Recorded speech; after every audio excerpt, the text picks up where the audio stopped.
All right. Not them other nations. You need to ignore them other nations. That's right. You know what I'm saying? That's not brotherhood in the Bible. You know what I'm saying?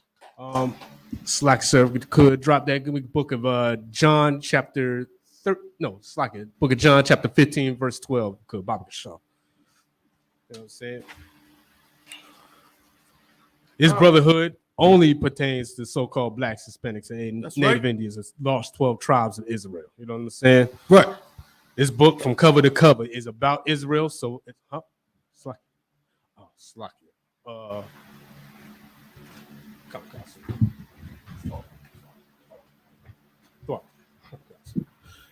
Slackers. Yeah, this book cover to cover is about the nation of Israel. All right. So when you see brotherhood referred in here, when Christ is speaking of brotherhood, he is only speaking about the lost 12 tribes of Israel. He's talking about Israelites, so-called blacks, Hispanics, and Native Indians. You know what I'm saying? So don't think we're taking these scriptures applies to, the Elamites, the so-called East Indians, the Arabs, or even your oppressor. That's not what this brotherhood's for. You understand? Slacker, sir, you got that for me? This is the book of John, chapter 15 and verse 12. This is my commandment. All right. That ye love one another. You know what I'm saying? Now, this is Christ speaking. This is written in red. These aren't our words. All right. Now, this is Christ speaking, his commandment. He's adding a law. You know what I'm saying? So, like I said, if you could, from the top again, Bob Kishaw. The book of John, chapter 15 and verse 12. Okay. This is my commandment, that ye love one another as I have loved you. That's right. Love one another as I love you. Basically echoing what was said in book of Luke, chapter 6, verse 31. Love your brother as I love you. Kind of what Christ is saying, love your brother like you love him. If you follow Christ, you love your brother the same. You know what I'm saying? It's like you can keep going, Bob Kishaw. Oh, throw out a second. Yeah, come on. Verse 13. Greater love hath no man than this. You hear that? Greater love. You know what I'm saying? There's nothing a brother could do who follows Christ can do to love another fellow black, Hispanic, and Native Indian. There's no greater love. Christ said that himself. If you love Christ, then you will love your brother the same. And there's nothing better. There's nothing greater than that.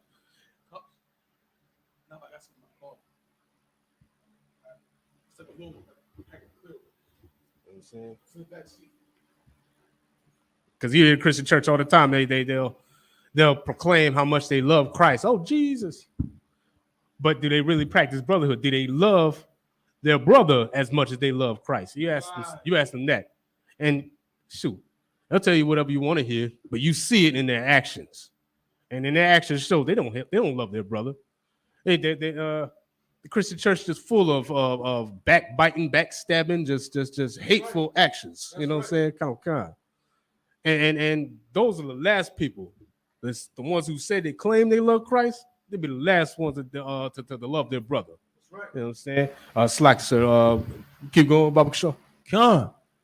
Great first, Slacky, the book of John 15 and verse 13.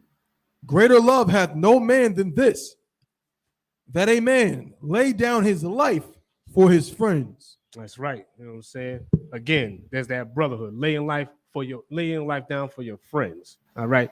Christ is preaching this to his disciples, teaching them this. Oh, Slacky, brother, you got a question? Oh, my bad.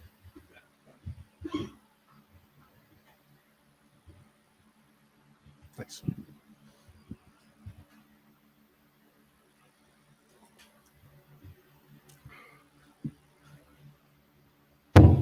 Salaki.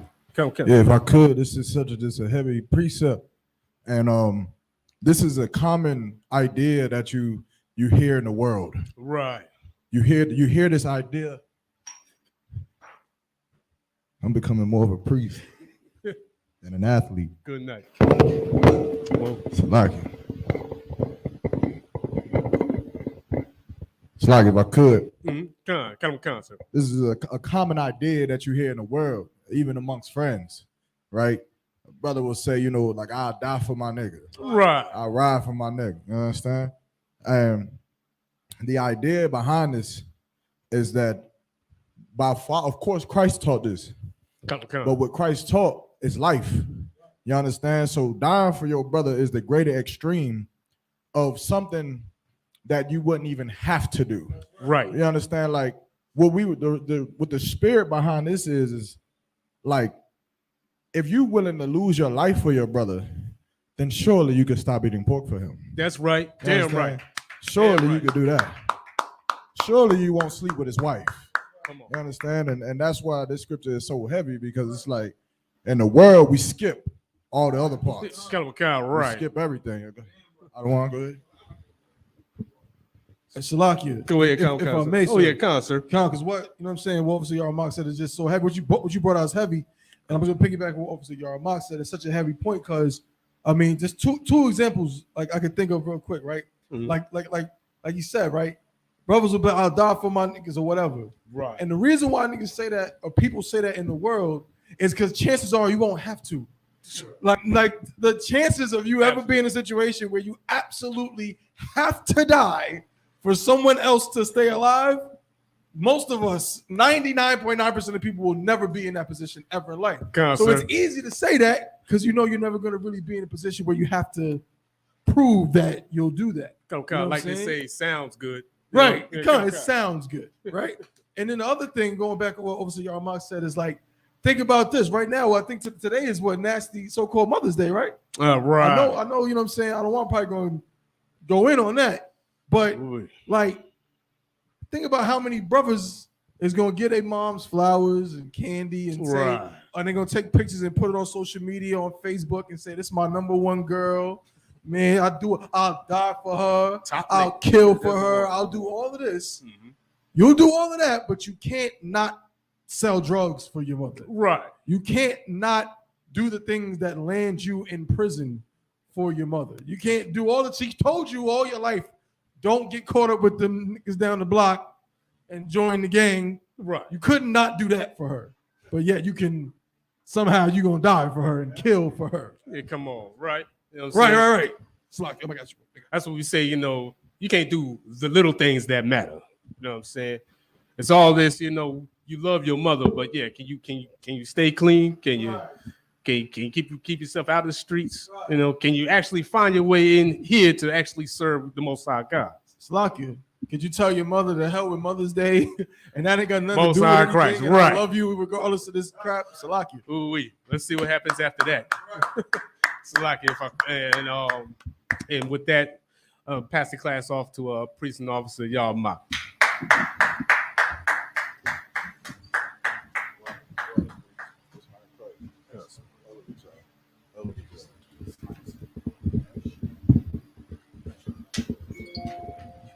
So you go ahead and grab your strong everything.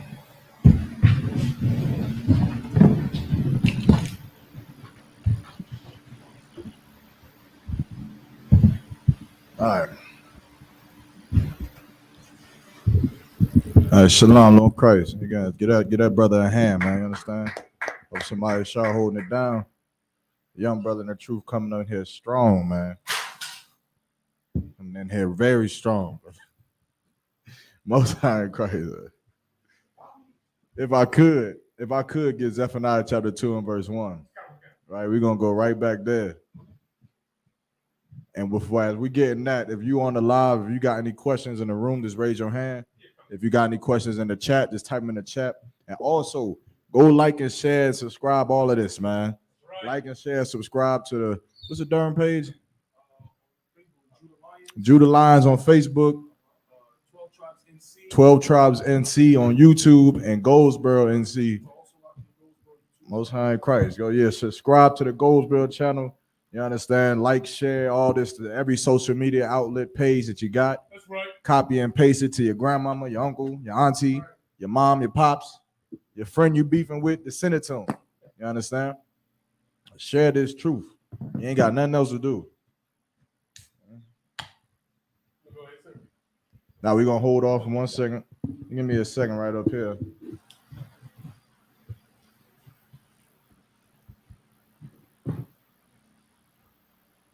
Because what I'm gonna do is try this right here.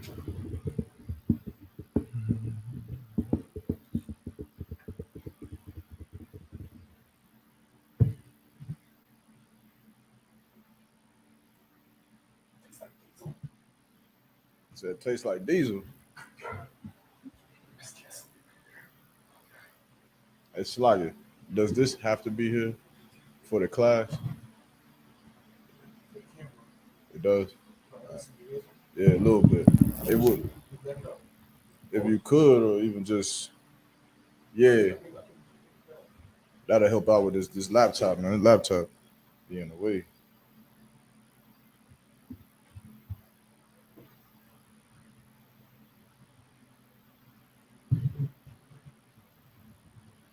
What do you mean? They say.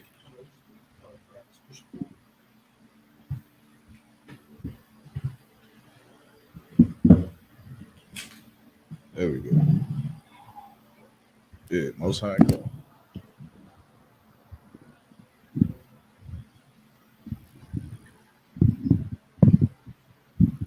All right, there we go. All right, Facebook is acting up for whatever reason. No sweat. I came in the room, select to the men above me. Go ahead and start getting them. Get your demon precepts out and get your Mother Day precepts out. Start getting those ready.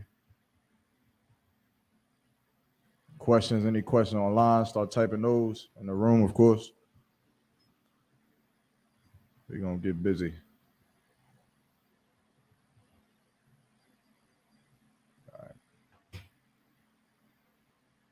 All right, Maisha, you got that? Yeah, come. If you could, Baba Kushah. Come. It's the book of Zephaniah, chapter 2, verse 1. Uh-huh. Gather yourselves together. Yea, gather together, O nation not desired. This scripture can't be brought out enough. Damn right. You understand? This is very, very, very important. And what the brother was just bringing out earlier is just so heavy because this is our weapon. You understand? Right. This brotherhood is our weapon. And the way we use the brotherhood as a weapon, man, is in this hellhole that we living in, and where every corner you got to see danger. Every corner you got to see a man trying to rape, rob, molest your child. You understand? From the depths of hell, we're taking brothers that, you understand, would be the murderers, would be the drug dealers, would be your dope boys on the block, and turning them into righteous men. You understand? Brothers that, you know, my children can be around without me having to worry about them being molested, you understand, or sold off into sex trafficking, and raising up men that will give their life for me, you understand, so that when we are trying to navigate through this hellhole called America, you understand, we got some kind of brotherhood that we could fall back on, you understand, in this world. And that's what Christ died for, man. Damn right. Christ died for brothers to be born again and to raise up brothers, man, that actually knew how to love one another, man. And not that old fake garbage that they talk about in the street, like Officer Thabawan said. They love to scream about what they'll do for their brother, but it's like, chances are, you know, when would you ever die for the brother? You understand? Every time you've ever heard of your friend got killed or so-and-so got knocked up, they was always by themselves. You was never there to ever help or to ever die for them. You understand? But what you should have done was you should have been the friend that told him that selling drugs was something he had to stop. That's right. So he didn't have to die. You should have been the brother that told him that being on a block at 2:00 in the morning is something that he needed to stop, so that he wouldn't have to end up in prison for the rest of his life. You understand? Rather than giving some old fake slurs saying that you'll die for him, you understand? You should rather live for your brothers. You understand? And your sisters. Of course, brotherhood is synonymous with sisterhood. You understand? It's the same thing. Continue. Mm-hmm. Verse 2. Mm-hmm. Before the decree bring forth, before the day pass as the chaff, before the fierce anger of the Lord come upon you. Before the fierce anger of the Lord come upon you. This clock is ticking, man. Damn right it is. And it ain't gonna stop. You understand? It don't stop for no man. And so you think that because you've been on the block for a week that, you know, God is with you, or that your time won't come to an end. You understand? But what we gotta know is that the Lord got all of our clocks, man. That's right. You understand? He got all of our numbers, and whenever the Lord decide that, yeah, he done gave you too many chances, he done brought the camp to your city, the classes to your zone. You understand? And you heard the brother, you heard his law. You heard his life and Yeah. you chose death. And so the Lord at some point gonna give you what you want. That's right. You understand? And that's simple. And that's what we gotta start understanding, man, with these fake Israelite groups and these Christians and these fake religions and all of this nonsense. You gotta understand that life is as simple as you get what you deserve, man. Right. You get what you choose. And that's the beauty of the Most High. The beauty of the Most High is that it's not mystical. It's not dice that you roll on the ground and then hopefully you get life. Right. You understand? It's as simple as do what the Lord say and live, or have sex with gay men, or do that. And then when you get AIDS and HIV and you die, you should be in the deathbed and you should be happy. Right. And you should say, "Well, I finally got what I wanted." That's right. You understand? You shouldn't be mad if you put a blindfold over your eyes and you run across the intersection blindfolded. What are you asking for? It's like, so you asking for death, sir. You asking to get hit by 18-wheeler. So Okay. when it happens, laugh, smile. When you get hit by an 18-wheeler, you ignore the people who said, "What are you doing? Right. You can't do that." And then you said, "Well, it's I got the free will." God loves everybody, even me. Even if I'm putting a blindfold over my eyes and running across the street, God loves everybody, correct? Well, no sweat. Well, God will love you. God loves you. You dead. He loves you, I'm sure. I'm sure the Lord loves your dead, mutilated body, your dead carcass that's been dismembered all across the intersection. I'm sure God loves you. Goodness. I'm sure he has all the love in the heart in his heart for you. You dead though. You understand? And the people who are on this earth who is going to spend thousands of dollars to bury your body pieces in the ground is the people who you realize that you didn't love. Right. That's the people who in that day you'll realize that you were a selfish bastard because you chose death. You chose to hurt the people around you rather than to listen to the priests and prophets of the Lord who tried to give you life, Damn right. who tried to warn you. You understand? Damn right. And that's life. And it's as simple as that. And that's the beauty of the Lord. And so with knowing that, now we know what? We in this hellhole, we living in these curses, in this condition, being Black, Hispanic, and Native American Indian, having to run from the police, Right. having to fight for child support cases, having to live a life that is not worth living. You understand? And this is the lifestyle that we got to live. And this is what we have to know as Blacks, Hispanics, and Native American Indians, man. We have to stop following after the ways of our oppressor, man. That's right. You understand? The scriptures say what? I'm paraphrasing, that thou shalt not envy not thou oppressor, man. That's right. You understand? And choose none of his ways. His ways is Christianity, man. Right. And it's destroyed us. You look inside the city, you look in North Carolina alone, and what is the percentage of Christians in North Carolina? Everybody. Right. The vast majority of us are Christians, but yet we're enslaved in North Carolina. The scriptures say what? What did Christ say? That the truth shall set you free. If the truth was in Christianity, then why are we still slaves in America? Right. You understand? At some point, we got to realize that the Christian church does not have the truth That's right. because we're still enslaved. We're still dying by the masses. We still are victims underneath the foot of our oppressor. We still don't have brotherhood. We still can't even walk down the streets. I remember not too long ago, we had a young man in this class who told me that walking up and down this block, he felt that he had to look a certain way. He had to walk a certain way. That when a brother went past him, he had to have some kind of demeanor about him that showed him that he won't no punk. And I said, why? Why do you feel like you got to do that? He said, because that's just how it is. That's just the way that we live. You understand? You have to blame Christianity for that. That's right. You got to blame Christianity that you can't even walk in your own neighborhood and just be a brother and just be a mathematician, just be a scientific guy. You got to be a hood dude and walk around like some kind of brolic nut because that's what Christianity has bred in the communities of our people. You understand? You can't just be a brother. And it's disgusting, man. And it's disgusting.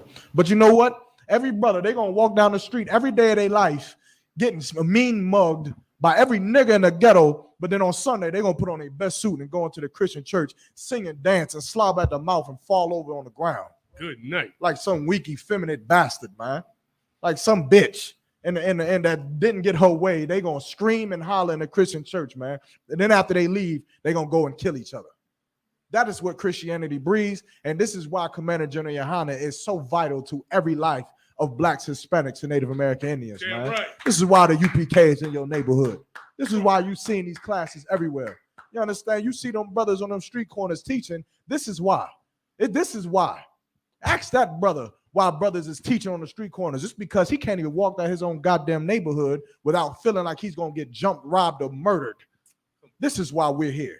You understand? Which is why you should shut your mouth about why the ISUPK is teaching what they teach. Right. You understand? Saying that we spreading hate. We spreading love for blacks, Hispanics, and Native American Indians, man. Right. We spreading life for all people, man, so that they can live, man. You understand? And fight them demons that they got on them. And we bringing the nation of Israel back together, man. That's what we doing. We bringing the Puerto Ricans back to the Haitians, man. Right. We bringing the Jamaicans back to the niggas in America. The Mexicans back to the Native Indians, man. We bringing them all back together, man. While your Christian church is dividing them. Right. While your Christian church is separating them with over 1,000 denominations, if I'm not mistaken, or is a number greater than that. Come on. You understand? Spreading them thin. You understand? It's disgusting, man. Right. Keep going. Come. And if you could see me with that red bull. Before the day of the Lord's anger come upon you. Uh-huh. Verse 3. Seek ye the Lord. Seek ye the what? Seek ye the Lord. Yeah, seek your Christian pastor. Seek ye the Lord. Seek your Muslim mosque. Seek ye the Lord. Seek the more Sinai temple. Seek ye the Lord. Pan-Africanism. Seek ye the Lord. Buddhism. Seek ye the Lord. East Indianism. Seek ye the Lord. Homosexualism. Seek ye the Lord. LBGTQ. Seek ye the Lord. And this say seek ye the Lord, man. Damn right. This say seek ye the Lord, man. Not Donald Trump, not Joe Biden, Right. not Kamala Harris, not your U.S. Supreme Court senators. I mean justices, Salakia. Not them. This ain't seeking a vote. This says seek ye the Lord, man. Go into the house where the Lord planted his name, man. Where the Lord is raising up men that follow what Christ taught, man. That follow the law, statutes, and commandments, man. That's where you're supposed to go, because that is where your help is, man. You understand? Shalom, sis. That is where your help is. That is where you'll learn to breathe life, man. You understand? Not in no Christian church. Keep going. Mm-hmm. All ye meek of the earth, which have wrought his judgment. Which have wrought his judgment. What does this mean? That have wrought his judgment.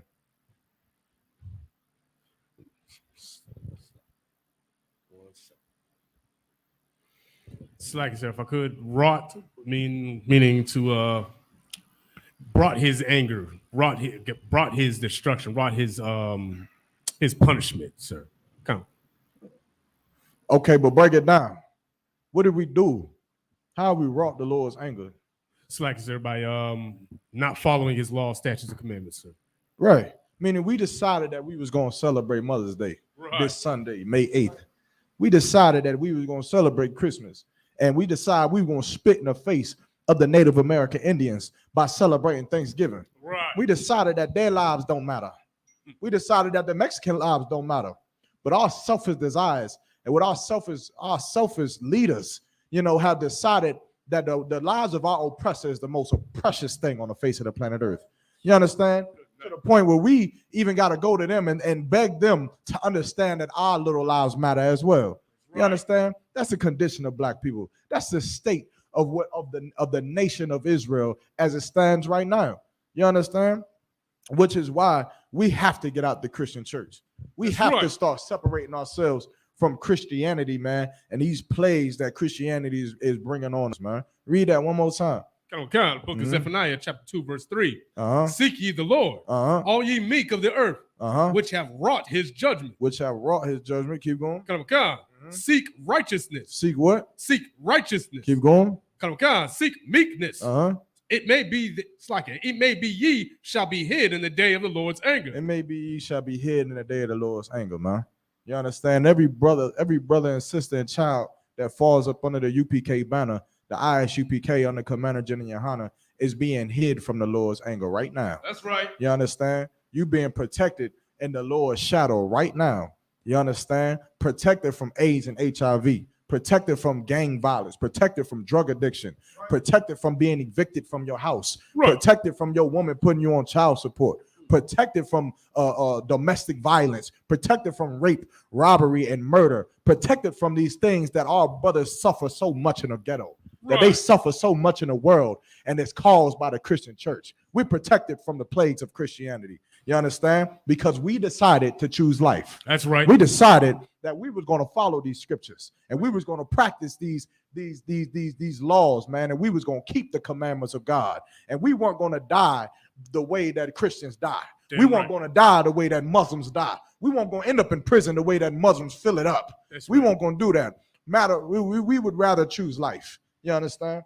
You could drop that. Got any questions? Any questions in the room? Slack, sir, if I could, real quick, just a quick question. No sweat.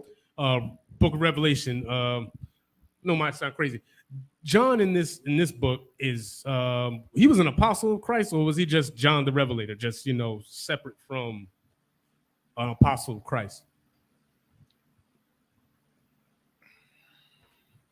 I can't answer that question specifically. I would have to get the answer on that before I tell you something wrong. All right? Go on, sir. Any other questions? Anything online? Go ahead. The sister Dwar Potter, her question was, what about when people in the truth die? What about the people in the truth that die? So like it says, I think it's something you might have said a few minutes ago.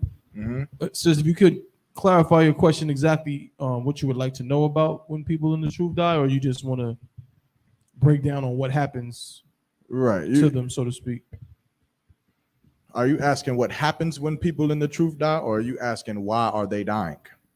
Those, of course, are two different questions.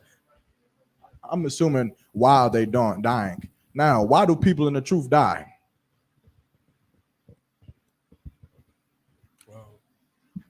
Sis? But you had something too? Yeah, I'm gonna let y'all both answer. Oh, it's like, sir, I was just gonna say this. The Most High's design for you. If you in the truth, you just die peacefully. That's the way the Lord wanted it. Anything else? Lies. Sister was on it.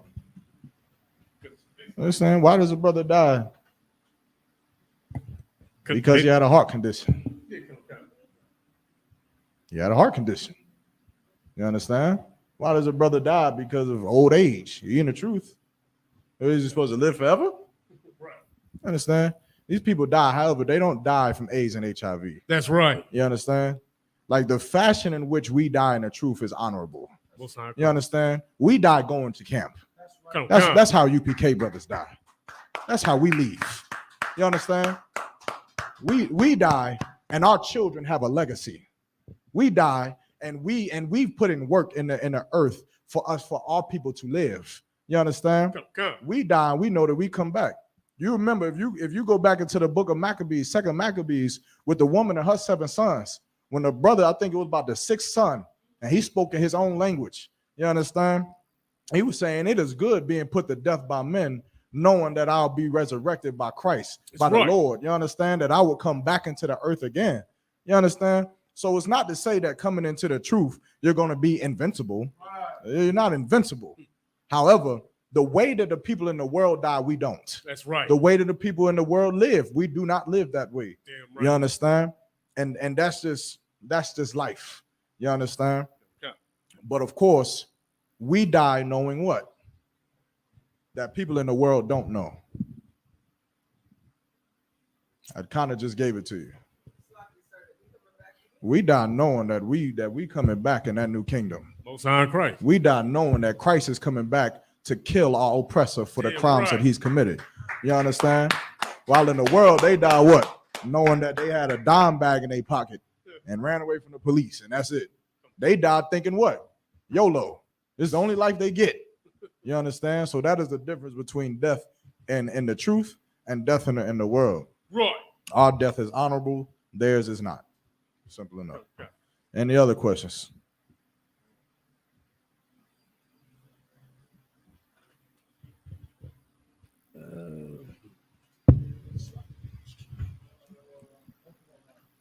Give me Amos 5 and verse 21. Unless there's any more questions.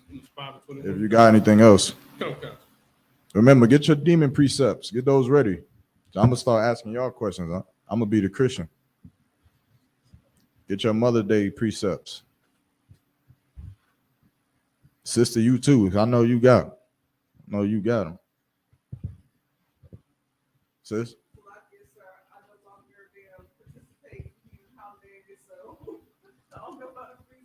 I'm the participator. I'm getting ready to celebrate the holidays. I'm the Christian. You got to cut me. I need y'all to save my life today.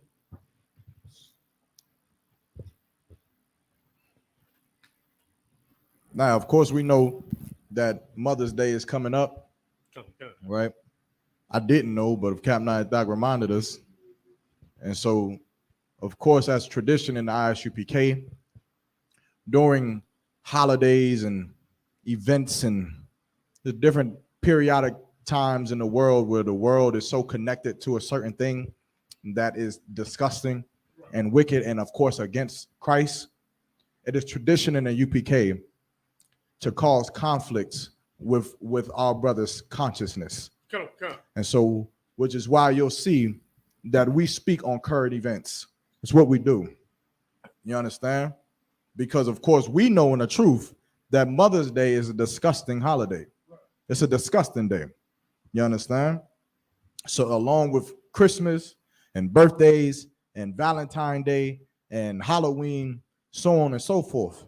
And so because it's disgusting and because of the job that we have as priests and prophets of the Lord, you understand, our job is to go out and convict the spirits of those who decide to choose Christmas rather than to choose Christ. Right. You understand? And so we're gonna go a little bit into Mother's Day. It's very simple, but we're gonna dive into it right here if you could.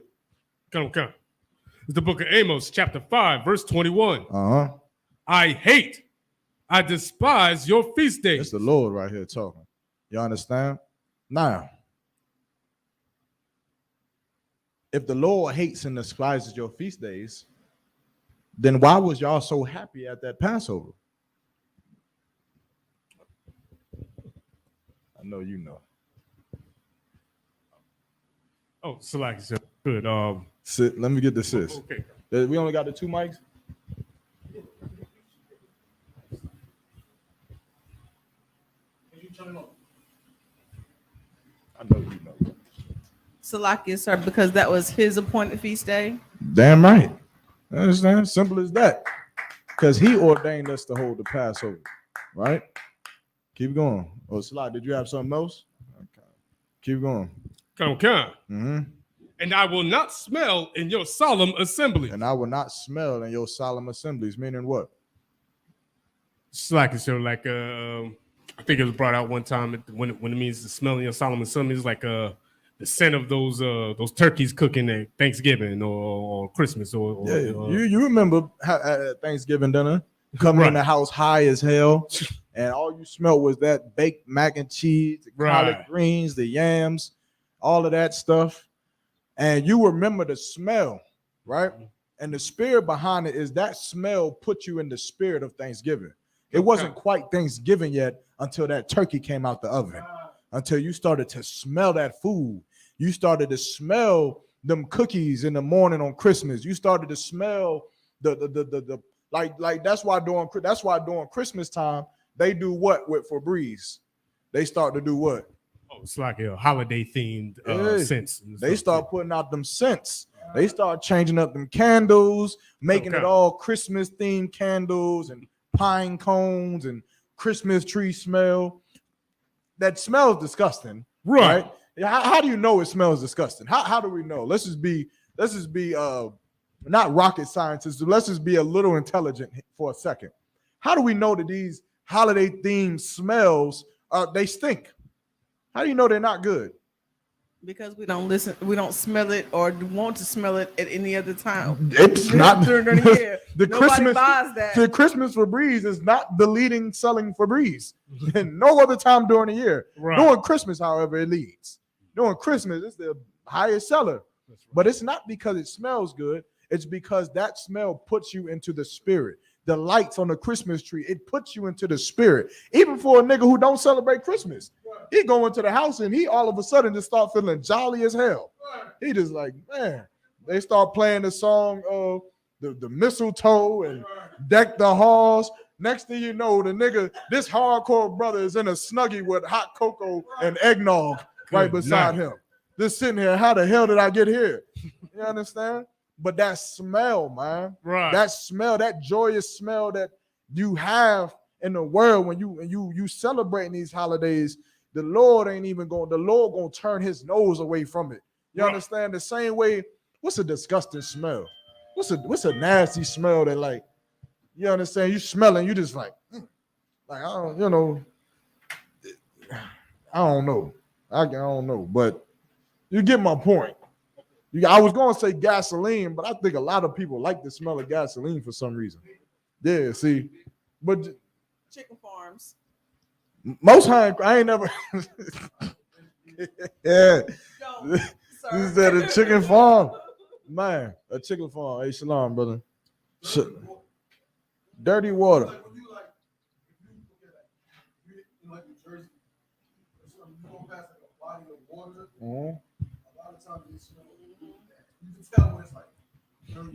Dirty water. All right. So if you come inside the house and you smell dirty water smell, what you gonna do? Hell no, I gotta get the hell up out of here. You understand? Which is why the scripture is so heavy, and the Lord is saying what? Read that one more time. Verse 21, sir. Mm-hmm. Book of Amos, chapter 5, verse 21. Just the smell part. And I will not smell in your solemn assembly. Let's read it again from the top for the brother. Book of Amos, chapter 5, verse 21. I despise your feast days.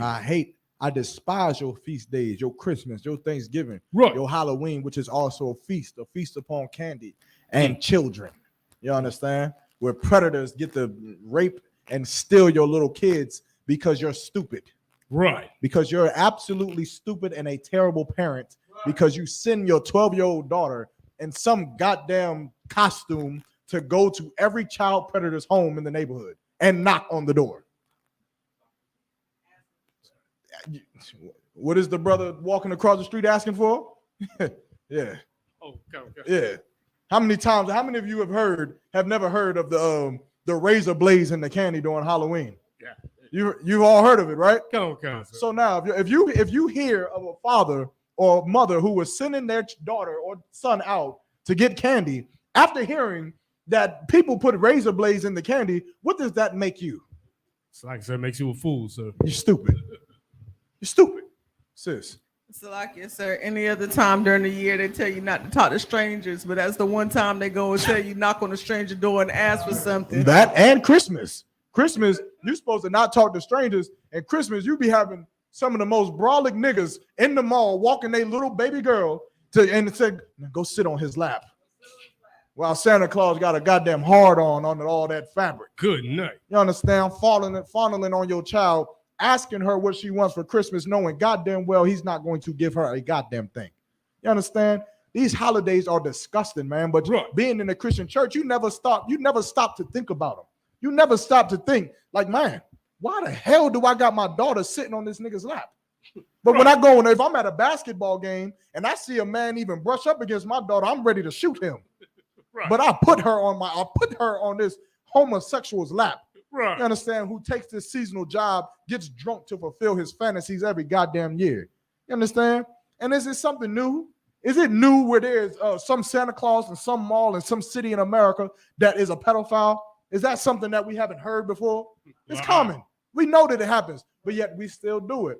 All because these things, the scent of the Christmas tree, the smell of the turkey, the idea of putting on a costume and going to another neighbor's house for candy, all of these things is used to gravitate us into sinning against the Lord. Right. It's what decorates it. It's what makes it. It's like putting salt on shit. You understand? And so you think that it tastes good, but really you eating something that is terrible for you. Right. You understand? Keep going. Come. Mm-hmm. Verse 22. Mm-hmm. Though ye offer me burnt offerings. Though you offer that turkey. Though you offer your mother them flowers and that gift and them chocolates and that I always get this word. What is there a real thing as a ham hock or is that something I made up? Yeah, come. That's real. turkey ass and all of that. To get y'all that Norby, right? Salakia. You understand? But even though you offer these burnt offerings, keep going. And your meat offering. And your meat offerings, man. That food, man. Because what? You hate your family members all year long. All year long. Right. But then here come Thanksgiving, and you passing that onto the plate, and you like, you give her that look there. I ain't gonna say nothing to Miss Shirley, but if she look at me again, right, it's gonna go down. WWE WrestleMania 2023 up in here. Good night. You understand? You hate each other, man, and the Lord knows it. The Lord knows that you've been wicked to your family. The Lord knows you hate each other, right? And so He's not going to accept that prayer at that table. He's not going to accept your peace offering, man. That's right. You understand? Because at that table, you sit down and you do what? I'm just so thankful for my mom, and I'm thankful for my kindergarten teacher, and I'm thankful for my dog. You understand? Yet you've been disgusting to all three of those things all year. You're a terrible person. The Lord knows you ain't thankful for nothing. You're just a selfish person. You understand? And He is not going to accept it. Keep going. Come.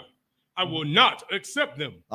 Neither will I regard the peace offerings of your fat beasts. He's not going to regard them peace offerings. You can keep that. Keep going. Come. Verse 23. Take thou away from me the noise of thy song. Take thou away the noise from thy song, man. What does that mean? What is the Lord saying here? It's like, sir, He don't want to hear your Christmas carols, your special songs dedicated to Mama. One more time, if you could. And sing it. What it go like? What's that, sir? Sing it. What song? What kind of songs they be singing? Oh yeah. Boys to Men. Don't sing it that. Right. But you absolutely correct, man.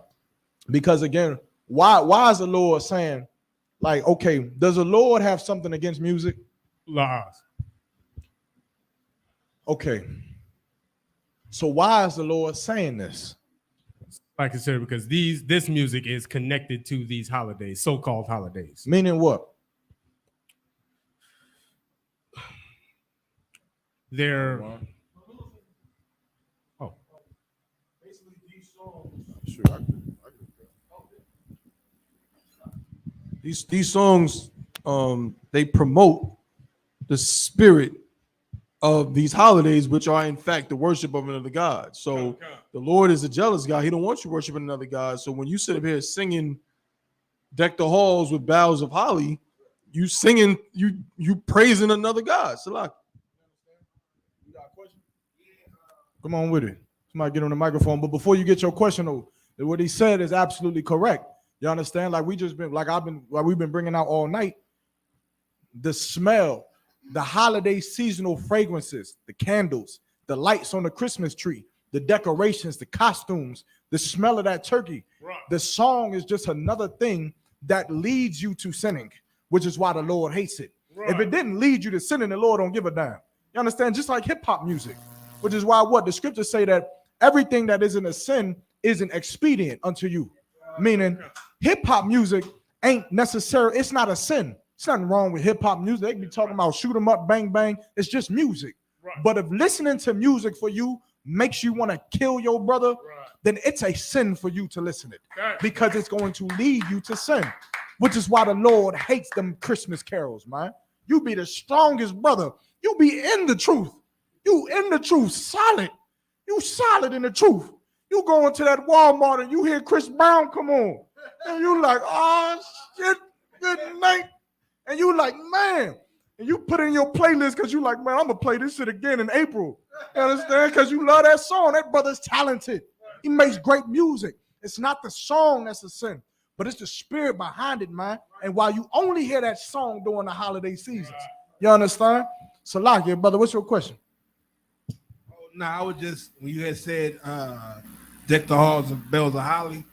Holly supposedly come from the goddess Hall, where holiday come from, and holly is they use wood from the holly tree to do witchcraft and all that, and that's why they call Hollywood because of the sacrificial.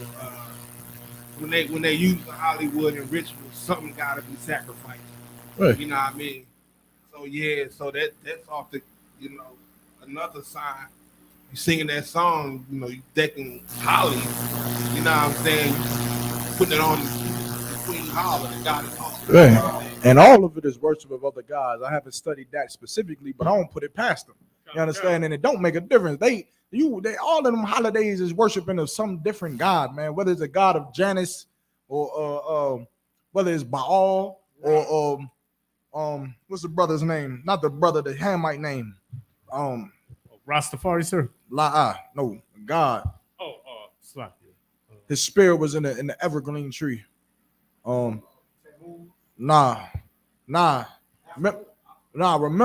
there was a brother, not a Nimrod, right? Okay. Nimrod, you understand? When he died, his mother wanted to keep control over the city, and so what she did was she took the evergreen tree and she put it in the middle of the city. She said that Nimrod's spirit was in the tree, so Right. Nimrod was still alive. And the way that it made sense was that, you know, if you know anything about evergreen trees, which is the tree that they use for the Christmas tree, it doesn't change during the seasons. It keep its same green color, its same texture.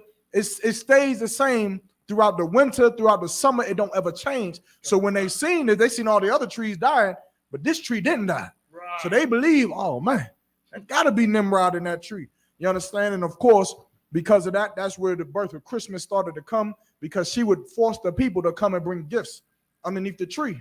You understand? Sis, you had something?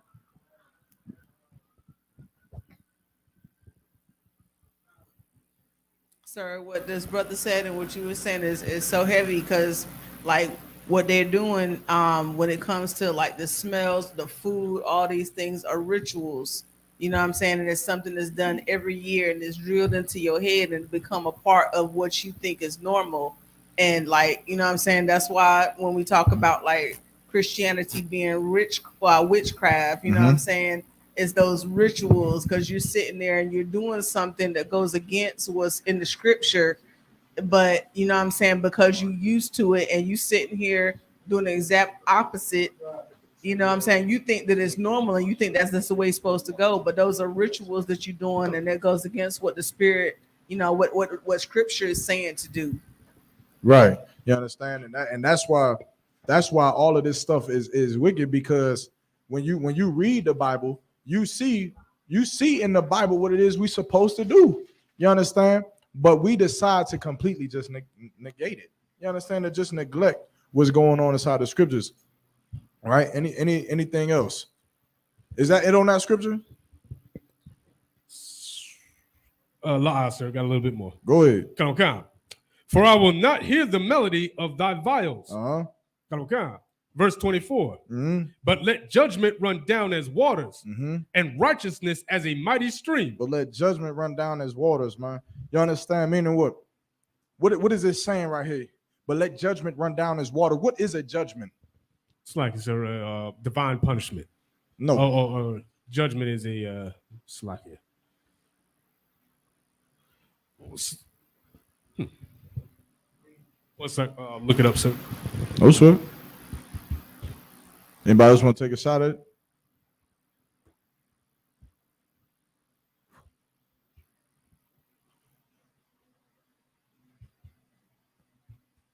What is a judgment?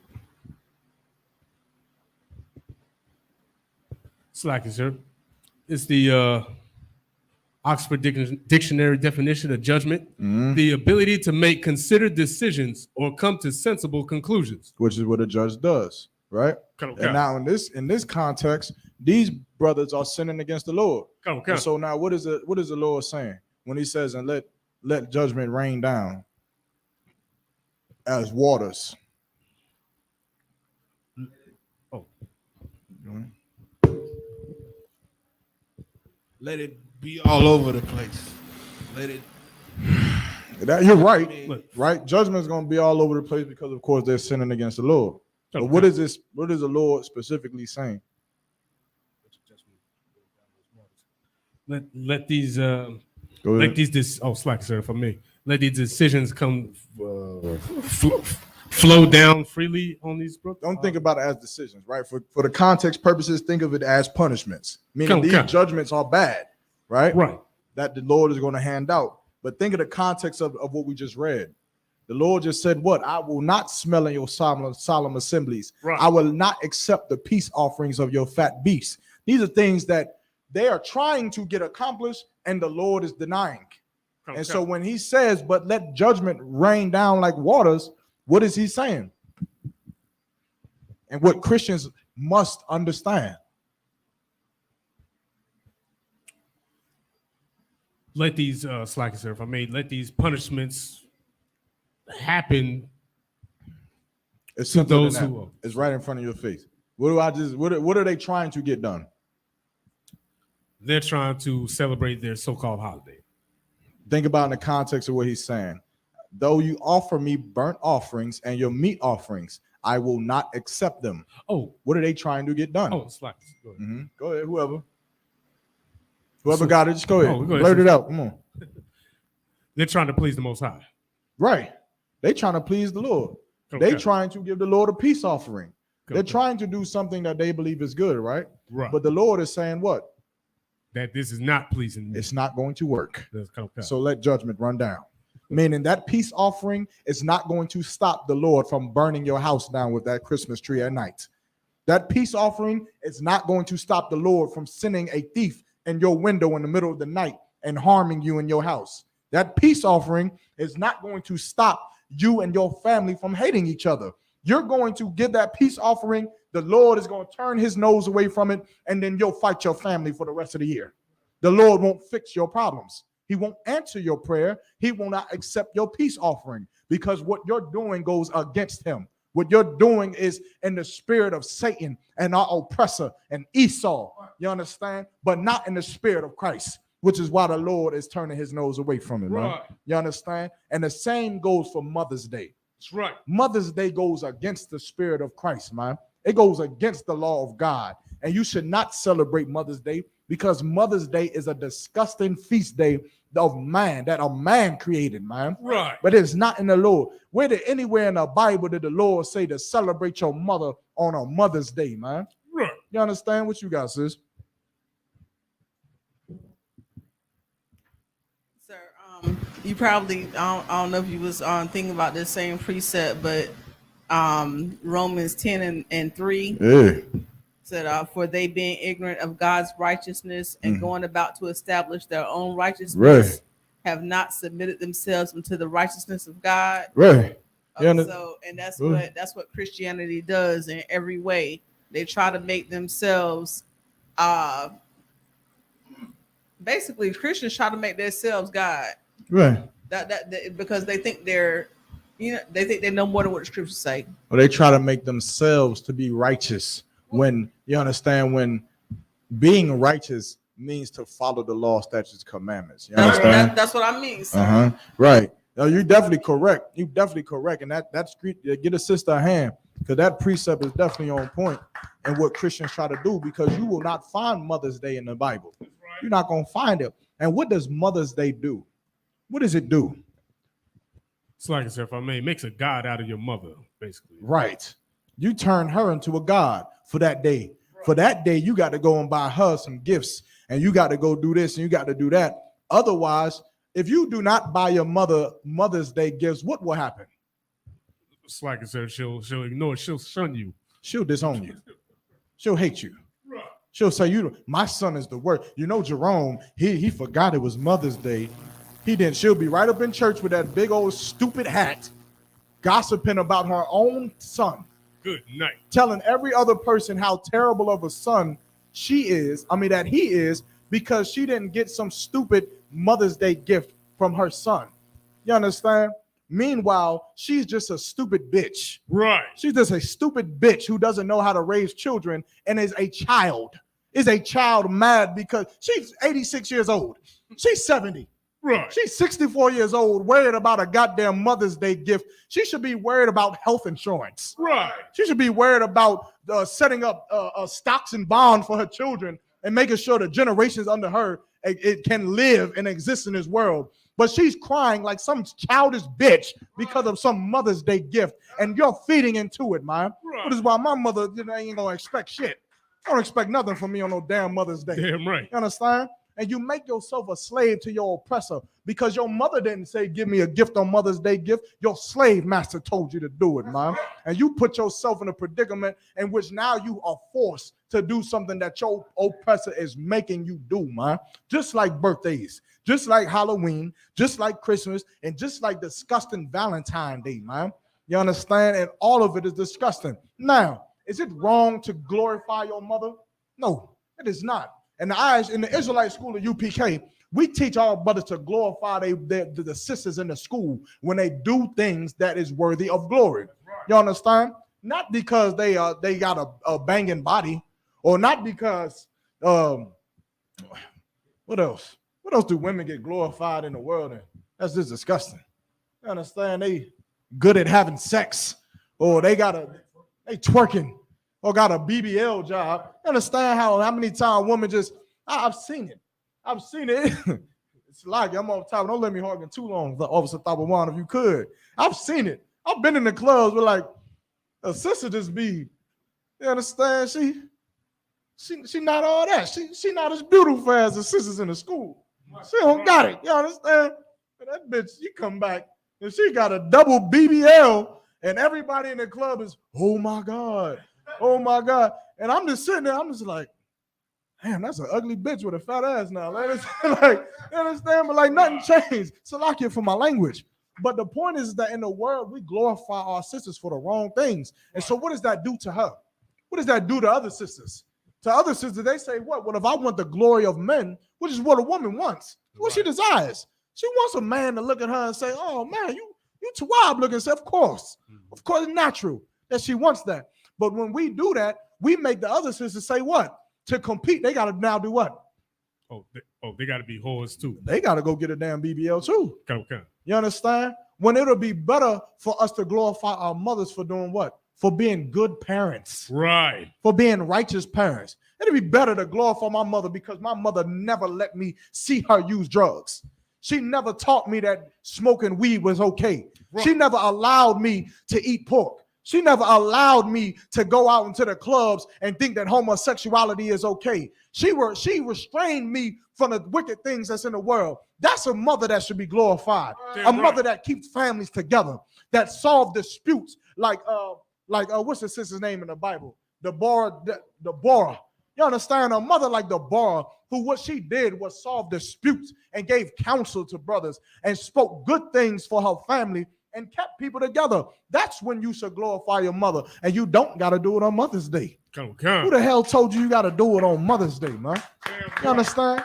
You could do it in January the 6th, whatever day that falls on. Go to the store and buy your mother some roses, and you should do it. Right. The same as your wives. You understand? You should do it on April 2nd. Go to the store and get your wife some I don't know, whatever the hell she like. Ask Thabawan. Thabawan good with all that, man. He the man to go to for all that, man. Christ. You understand? A tremendous brother in the truth. That's right. A tremendous husband. You understand? And a tremendous friend. That's right. And a damn sure tremendous officer under Commander Jenny Han in the ISUPK. You understand? A pillar in the school. Y'all should look at him and be more like him. You understand? You'll be all right. But you should do these things. You should do it for your wife. You understand? You should do it for your children. Glorify your children, but you don't have to do it on a goddamn birthday. That's right. And you don't got to do it when they don't deserve it. You understand? Damn right. What is you, a child your damn self? Your children is terrible. They worse than baby's kids. And on the birthday, you like, oh, you gotta Thabawan, man. Can I borrow $200, man? Yeah, man. Yeah, of course, man. What's the rush? It's my kid's birthday, man. Didn't they just steal your car and crash it 2 days ago? Yeah, but I got him get a new Xbox. To hell, I ain't giving you no money. You understand? That's what a good brother would do. Salakia, brother, with all due respect, I ain't doing nothing for your badass kids. I'm not doing nothing for them. So you're gonna have to ask somebody else for that $200, man. And that's the spirit, man, that we would rather have, man. To glorify things that is worthy of being glorified. And then maybe we would have good parents. Right. Maybe you wouldn't have as many terrible stories about your childhood. Maybe you could grow up and say, while everybody else says, man, my parents was terrible. My mama used to do drugs and used to have men all in the house. I used to see my mom with a different man every day of the week. Maybe then you'll have a mother who won't let you see that. That's right. Because she'll want to be glorified for the good things. But when she knows she's gonna get glory on Easter Sunday, she's gonna get glory on Mother's Day, Father's Day, Valentine's Day, Right. Thanksgiving, Halloween, she gets a break. That more so go for the children. And then Christmas, she's gonna get glory in that too. Did I say her birthday? And her birthday, Easter, all of that, all of these holidays, she's gonna get glory anyway. So why does she have to change? Right.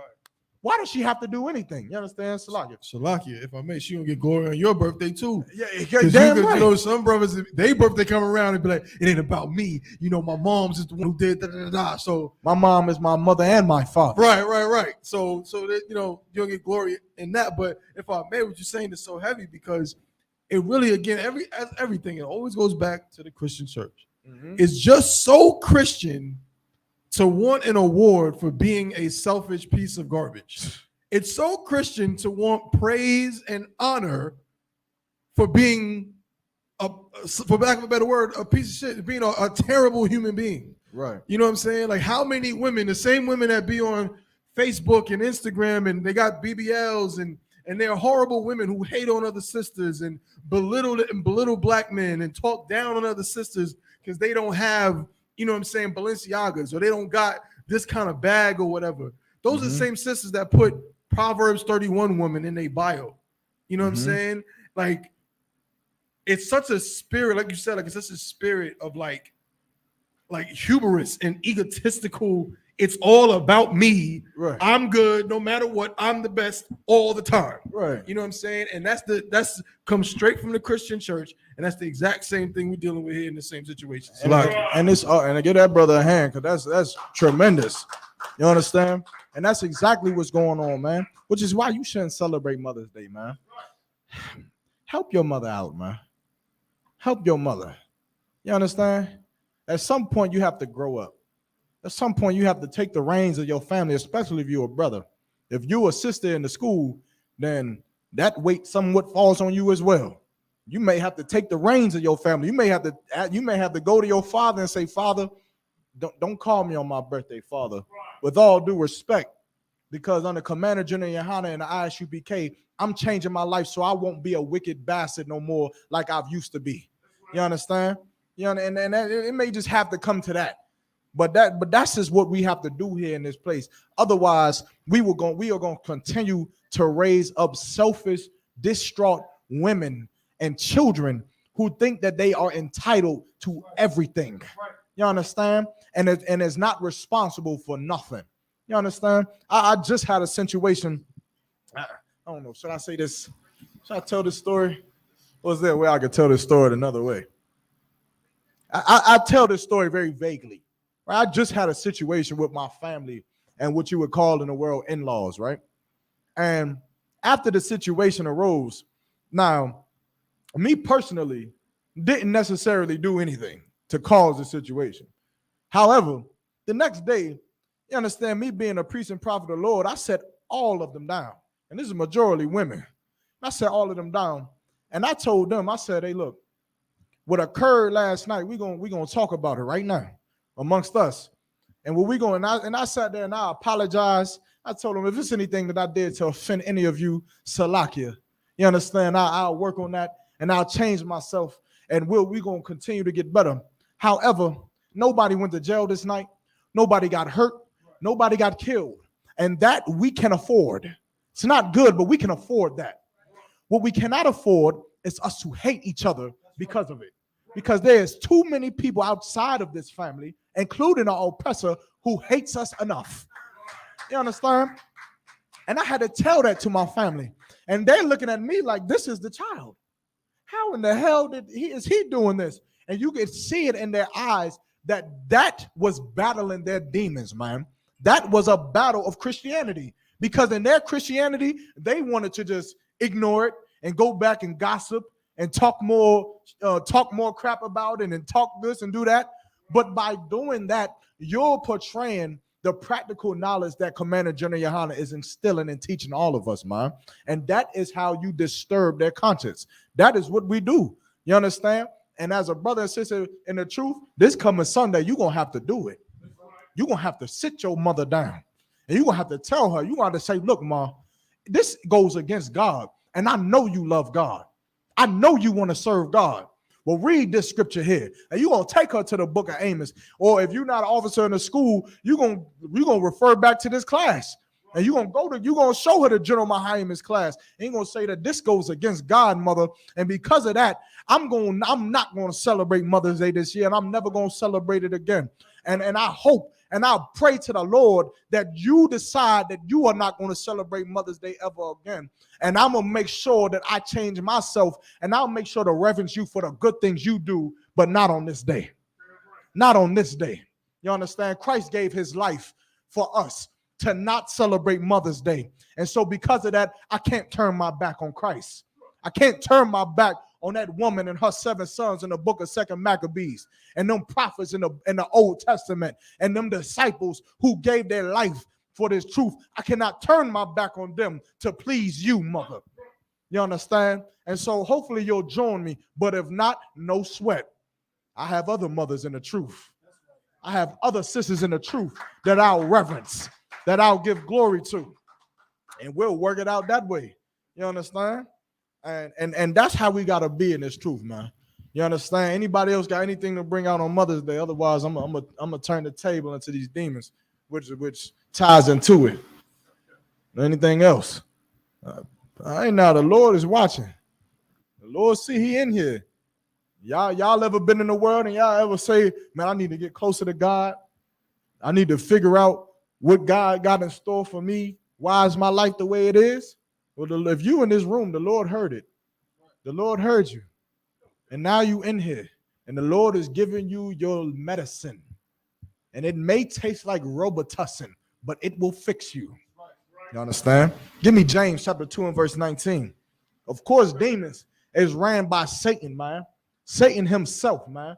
Satan uses demons, man, and uses them to well, let me not give you. I forgot. Y'all got y'all precepts? Anybody got any precepts? I'm a Christian in this. At this point, if it's no more on Mother's Day, then we gonna do up here we could just pass the mic. Or was oh no, there's one over here already. Yeah, so he gonna read. Yeah, but then somebody else needed this one right no, I didn't. I thought that we only had 2 mics, but we got 3. Yeah, so if you want, you can just keep that one. All right, no sweat, no sweat. James 2 and 9, I'm 19, sir. Yeah, but y'all get y'all precepts, you understand, on just demons now. There's nothing else on Mother's Day. You understand? Get those precepts out. We're gonna go into it because demons plague our community. But now my first question is, what is a demon? Or what do you think a demon is?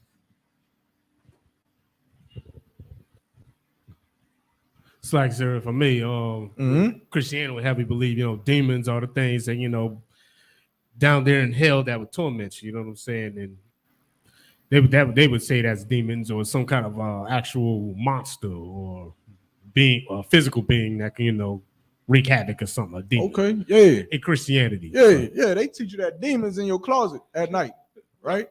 That's what I mean. What did y'all think a demon was before coming in the truth? That's what I thought. I thought a demon was like you feel me, what's that movie where you they pull you out your bed and stuff. I don't really watch horror movies. I don't really know. Oh, it's like Drag Me to Hell. No.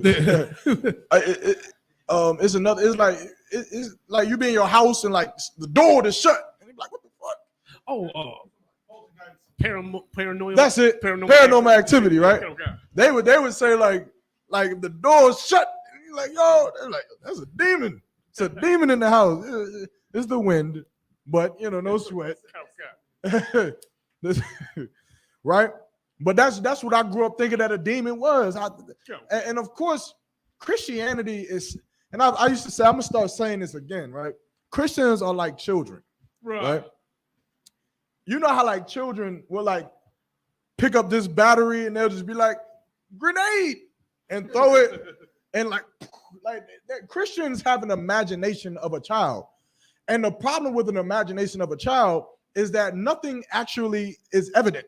Nothing's actual facts. Like, is this a grenade, or is this a goddamn mine or C4, or is it another day in a drilling shot, or is it a pill, or is it a cocaine capsule?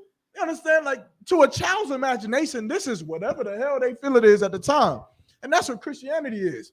A demon is that thing that's in that closet. That's a demon. Right. Then when you listen to rap music too much, they say, see, boy, you got a demon on you. You understand? What the fuck is Salakia? What the hell is a demon then? Is it the thing in the closet, or is it this? You understand? Right. What you got?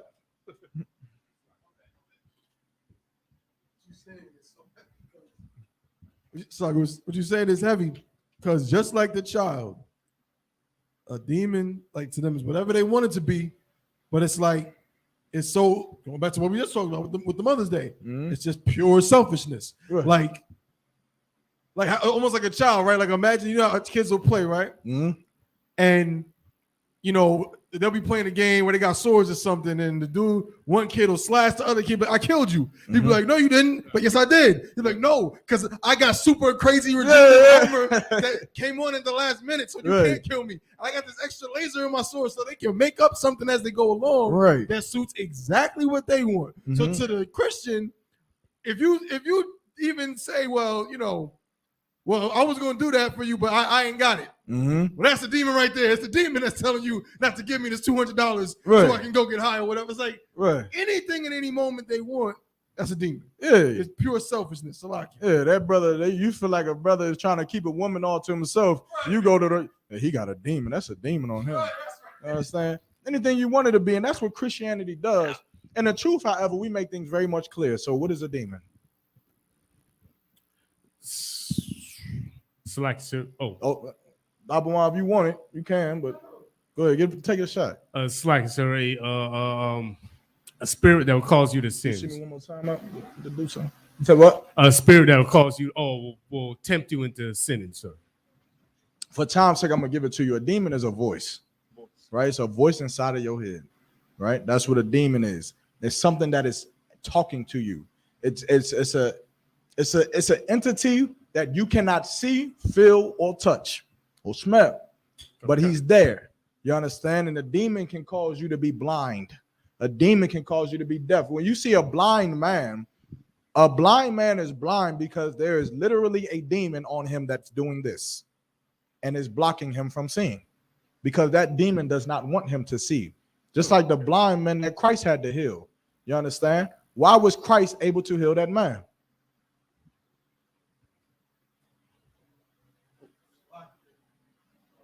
Christ was able to heal that man because, make sure I say this correctly, I don't want it to sound spooky. Or what did he do to save him?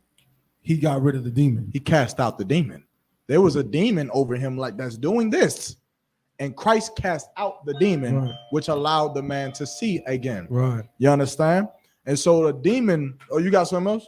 No, I was just say this, expound on on what you're saying. The demon is like, it's a being, but it's like it's a being that works. So I know you're gonna go into it. Just suffice to say, in the fourth dimension. So we human beings, we see in 3 dimensions. Hey, Islam, y'all about to Slack. So you want to take the class? What we talking about? Demon, sir. Oh, nah, you got it. Slack, I was just saying, as human beings, we can only see in 3 dimensions. We can see in 3 dimensions. So we see the physical world in front of us, but but in the fourth dimension, there's angels, demons, things we can't see. And in the fourth dimension is where, that demon is able to manipulate the physical world that we live in. Right. I'm saying, so like you still going back to what you said, Christ was able, it's not spooky, it's not magic.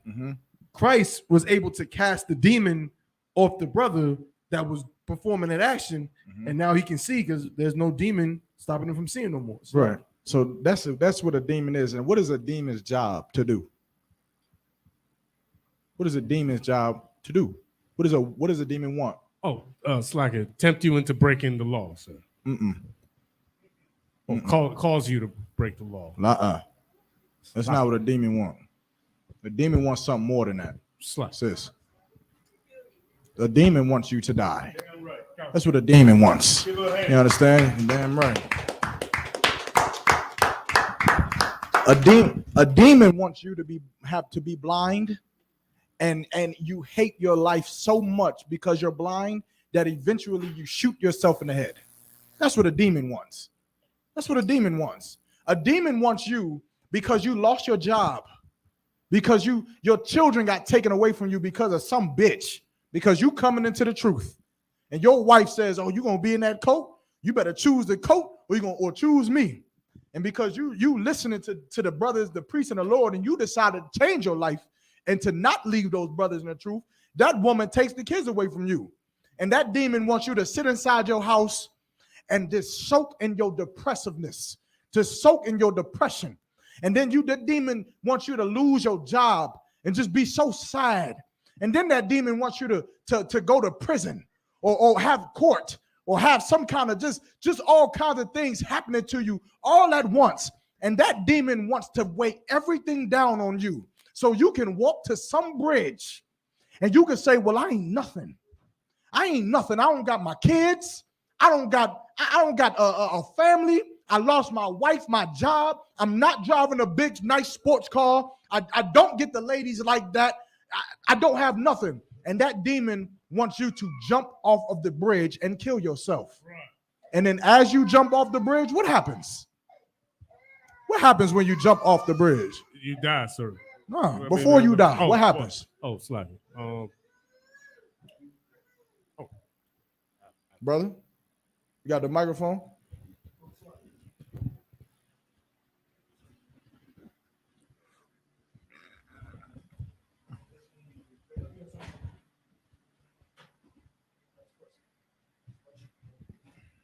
That's when you regret it. You regret it. That's when you know, ain't no turning back. You're right. You that what the brother's saying is correct. You regret it, and you know I'm 50 feet in the air. There ain't no turning back. But why do you regret it, sis? Because give her a hand. You understand? The sis said because that's when that demon leaves you. Once the demon did his job to get you to jump off the bridge, the demon leaves you, which is why when people jump off a bridge, they do what?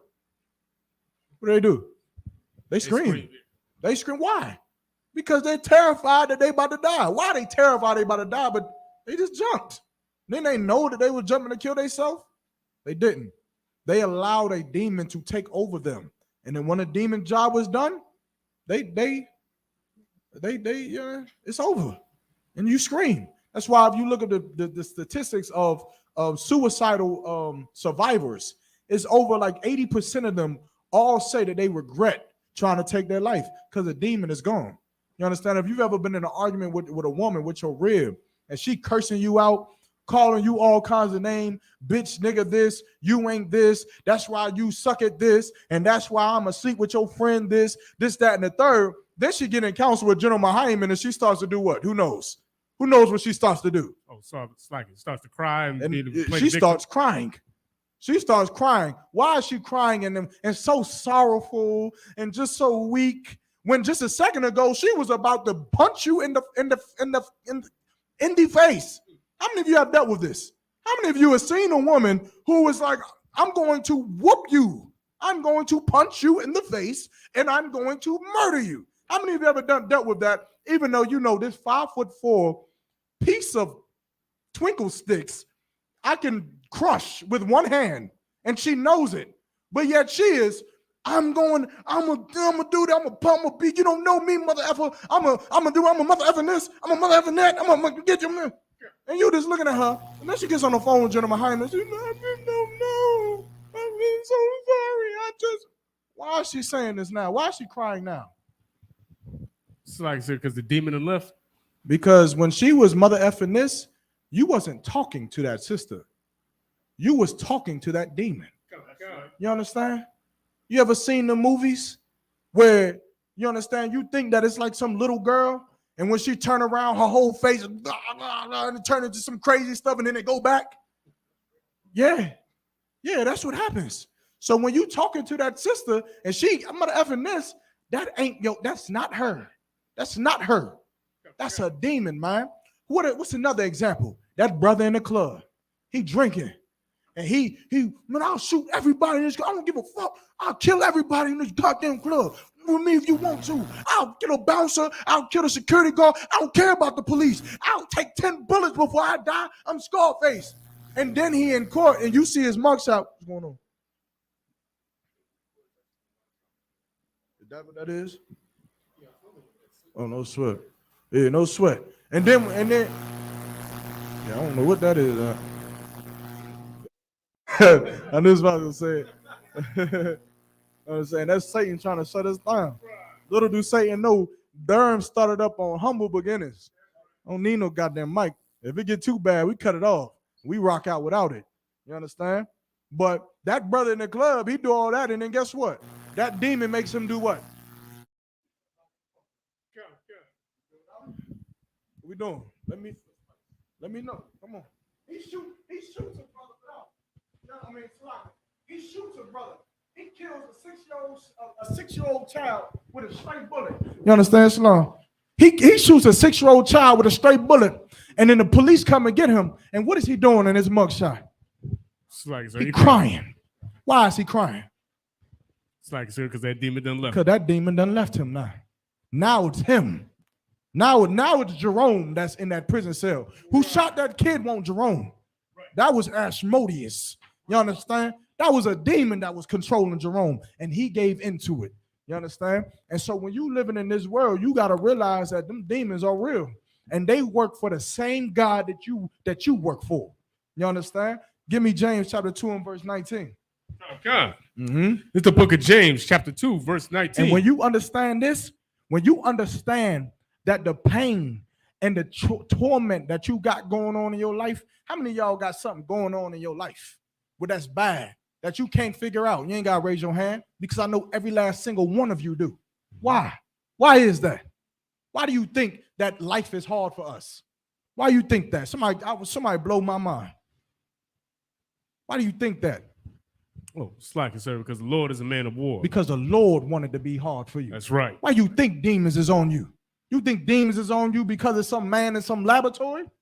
It's the Lord that's sending demons on you. That's because right. The Lord want to see who gonna jump off that bridge and who gonna choose to serve him. That's right. Who gonna kill himself and who gonna choose to serve him. Who gonna leave the truth and become a drug addict, and who gonna stay inside these classes even though he don't have his children and is blind and is missing one leg and choose to serve him. You understand? We got brothers that is living in the worst predicaments. Give another shout out to Officer Maya Shamal. I had the honor and the privilege of training this brother in the Hebrew Academy, man, and he graduated. And guess where he's at? He's in prison. Right. In prison. Officer 500 in prison. Solid brother in the truth. He could easily say, well, there ain't no other brothers up in here with me. I might as well join the Muslims. I might as well be a Christian or join the Bloods or the Crips.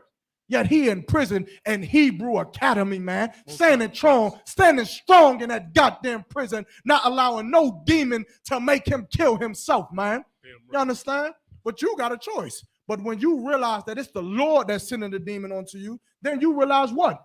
That if the Lord is making this happen, then the Lord can fix it. That's right. Read what you got. It's book of James, chapter 2, verse 19. Uh-huh. Thou believest that there is one God. You believe in Yahweh. You coming into the truth. You ready to yield your servitude under Commander General Yohana and Christ, and ready to serve the Lord. Right. With all of your ailments and all of your pain and all of the hatred that you're going to get for serving the Most High. You ready for it because you believe that there is one God, and you believe that this God will save your life. Keep going. Thou doest well. And you do well in the truth. You do well to come to class. You do well to put on all black. You do well to check in, to go to camp, to teach. You do well to be a brother to a brother, and you believe that this is life. You believe that this is how you gonna save your life. Get that brother with the we ain't no sweat. We gonna have to paint over. Carry on. You understand? But you believe that this is what it is, right? Keep going. Come on. The devils also believe. The devils also what? Also believe. They also what? Also believe. What do they believe? What do the devils also believe? That there's one God. So. They believe in Yahweh too. Come on. Satan takes orders from the Most High as well, just like you and I. That's just right. like all the angels, Satan takes orders, man. And so when you understand that, you know that when you feeling that depression, you understand that it's what? It's a demon on you, huh? That's and right. the Lord is sending it to you, man. The Lord is sending depression on you. The Lord is sending blindness on you. That woman walked out your life, the Lord made that bitch go. Right. Because the Lord want to see what you gonna do. He want to see what kind of man you are.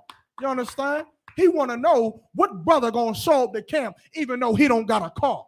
Right. What brother gonna show up to camp even though he don't got the funds? What brother gonna show up to camp even though it's his daughter's birthday? Right. The Lord want to see. So he want to see if a bitch leaving you is gonna make you fold. He want to see if some jail time is gonna make you fold. He want to see if you having high blood pressure or heart disease or enlarged heart or problems in you is gonna make you fold. Give it up for all the brothers in the Hebrew Academy, man. You got brothers who are older brothers, man. Right. Older brothers in the truth with all kinds of conditions, man. All kinds of heart conditions. After the doctors told them you should not do it. You shouldn't go through any strenuous activities whatsoever because you could die. And them brothers stood in front of Commander General Yohana and they received their cover, graduating Hebrew Academy, because they didn't allow demons to control their life. They allowed the Lord to control their life, man. You understand? Read that one more time. It's the book of James, chapter 2, verse 19. Uh-huh. Thou believest there is one power. Uh-huh. Thou doest well. The devils also believe. They also believe. Keep going. And tremble. They tremble at what? What do demons and devils tremble at? The Most High power, sir. And what does that mean? If they tremble at the Most High power, what does that mean? It's like I said, they follow him. They follow him, but they trembling at him. What does it mean if they tremble? Remember, this is how you beat demons. This is how you beat them. What does this mean? What will make a demon leave you? It's like I said, following the law, statute, because you make yourself one with Christ. Because that's what they fear. They fear an austere man. They fear a man that won't go and eat shrimp, crab, pork, and lobster. Yeah, right. That won't sleep with his brother's wife. That won't give up. You understand? That won't quit on his brothers. That's what demons fear. They don't like that. That's right. They don't like that. Why don't demons like that? And Salaki, if I'm going too deep into it, why don't demons like that? I'll give you a hint. They work for the Lord. They got a job to do. Right. So why don't demons like a strong man in the truth? It's like they fail their job. Because they can't get their goddamn job done. Right. So they got to leave brothers like Tabawan. They got to get up off of him. Right. Because they wasting their time. They ain't going to get paid. Right. Demons get paid with commission. Why the hell they going to stay on this brother? And this brother, this brother ain't going for her. Damn. What the hell else I got to do? I done broke his leg. I done put him in a car accident. I done lost his car. I'm making sure that his car don't ever start. Right. He's doing everything for this vehicle. I'm holding conveyor belts so that it don't ever start. He's supposed to quit. He's supposed to leave the truth and go be a male stripper. He's supposed to leave the truth and go suck dick for cigarette butt. Salakia. Salakia. He's supposed to leave the truth and go and jump off of a bridge because that'll make his life easier. I'm making his life hard, but yet he keeps showing up to class. He keeps showing up to camp. He keeps showing up to the Passover every single year. He keeps showing up, and I'm making his life hard on purpose. We got to go somewhere else. That's right. We got to go to the brother who is weak. We got to go to, I was about to say a name. You see a brother in here one day, next day, what are you doing? You was blowing a rod for cigarette butts. Damn. You got a demon on you. Right. Damn. Is this about to say? I think, look, we ain't gonna say his name. The water for the work that brother did. You understand? Salakia. I'm like, Salakia. But that's what a demon wants, man. And the demon trembles at the Lord, man. And so when you do what the Lord does, a demon is gonna get up off you, man. That's why we follow the counsel and the ISUPK, man. That's right. You understand? We don't allow demons to run our life. What else we got? Somebody, come on, pull up scriptures, man. Give me the scripture where it say, when one demon will leave you and 7 more will come back. Give me that one. Give me all the demon scriptures you got. Mm-hmm. Slack, sir, if I may. Any questions online? I think it's in the book of Matthew, chapter 12, or something like that. The one with the 7. It's not. Okay. Go to the book of Matthew, chapter 12, and Slack, sir, 12 and 22, sir. you can read. No, I don't know if it's there. I think it's 43. Okay.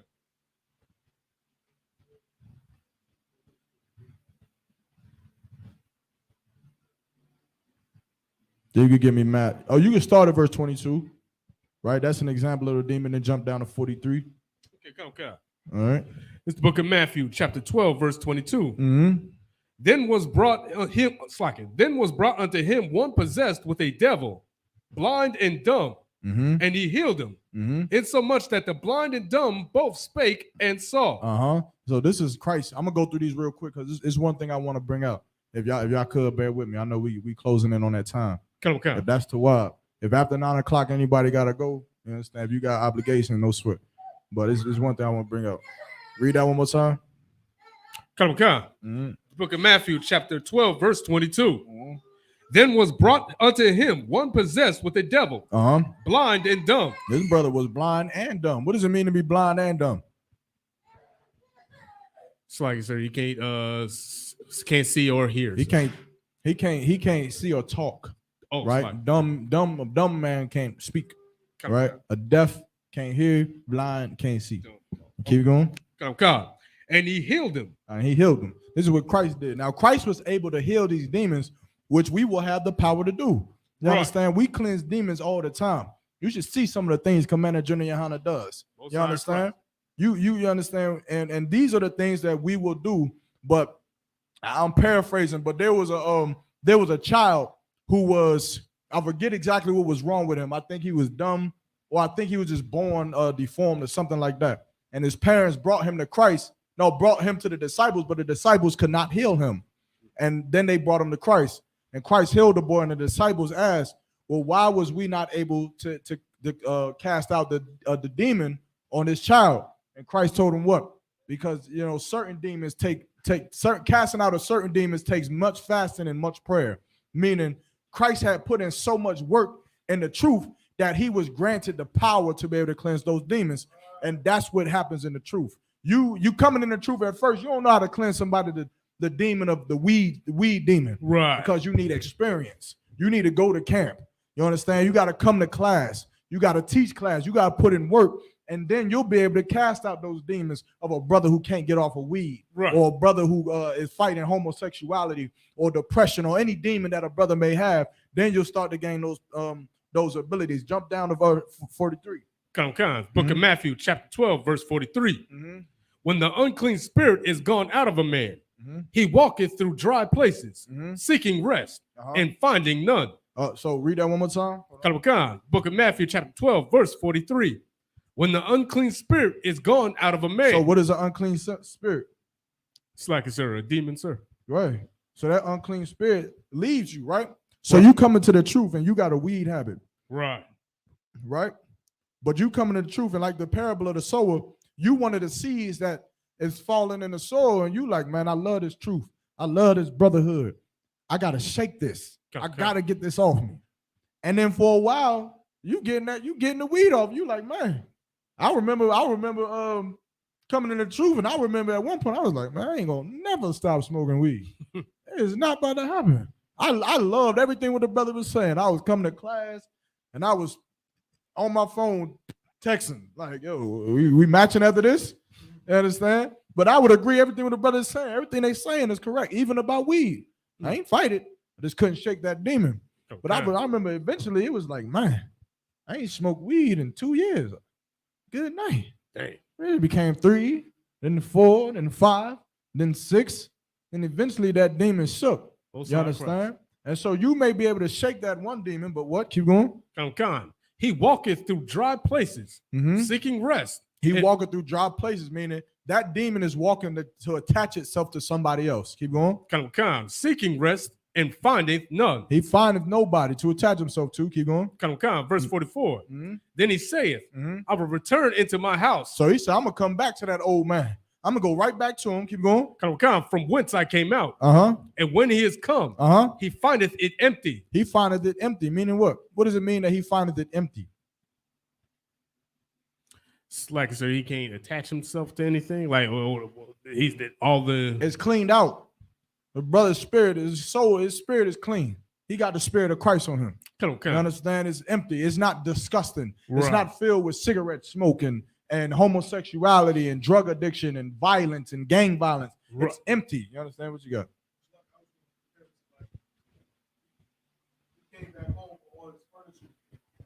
Right. He had nowhere to rest. It was empty. It was empty. Right. The party over. Right. You come back. You're like, I'm about to go to the gas station, come back, and everybody gone. You're like, they just kill your whole vibe. You're like, what the fuck? You know what I'm saying? Salakia, keep going. Come. Swept and garnished. Mm-hmm. Verse 45. Swept, meaning he cleaned it out, right? Keep going. Come. Verse 45. Mm-hmm. Then goeth he and taketh with himself 7 other spirits. So now that demon gonna come back with what? He gonna come back with 7 more. Meaning the scripture call it a legion. He gonna come back with a legion of demons that is getting ready to try to get you to do what? Kill yourself for time's sake, right? Keep going. Come. More wicked than himself. More wicked than himself. You understand? Meaning you had a demon of smoking weed. Now you got a demon of Smoking crack. whatever. Come. All kinds of things. The Lord, they understand, he gonna send that on you. Keep going. Come. And they enter in and dwell there. And they gonna enter in and dwell there. Keep going. Come. And the last state of that man Uh-huh. is worse than the first. And now he worse off than what he was. You understand? And I've seen that happen so many times. You'll see a brother come into the truth, and y'all understand. We here with each other, so you understand. You can sense what a brother going through. You understand? And sometimes he'll even tell you, and then eventually, a brother, he might drop his sword. He drop his sword, and then he's like, "Nigga, you went from this to blowing rod for cigarette butts? How did this happen? Like you came in the truth and you was just a little soft. You was a little soft, you little soft. But nigga, now you gay? God damn. You left the truth and now you're a gay man? You watch gay porn? What the hell happened? You understand? You came in the truth fighting one thing, and you was battling it. You was in here with the brothers. You was in the Hebrew Academy. You was in there doing the eye gouge, and then you leave. And then now you're watching gay porn. You understand? You understand what I'm saying, right? It isn't something that's new. This isn't something that's new to you, right? You hear brothers coming to the truth, and then they leave and they have to be extra wicked. You understand? They extra destroyed.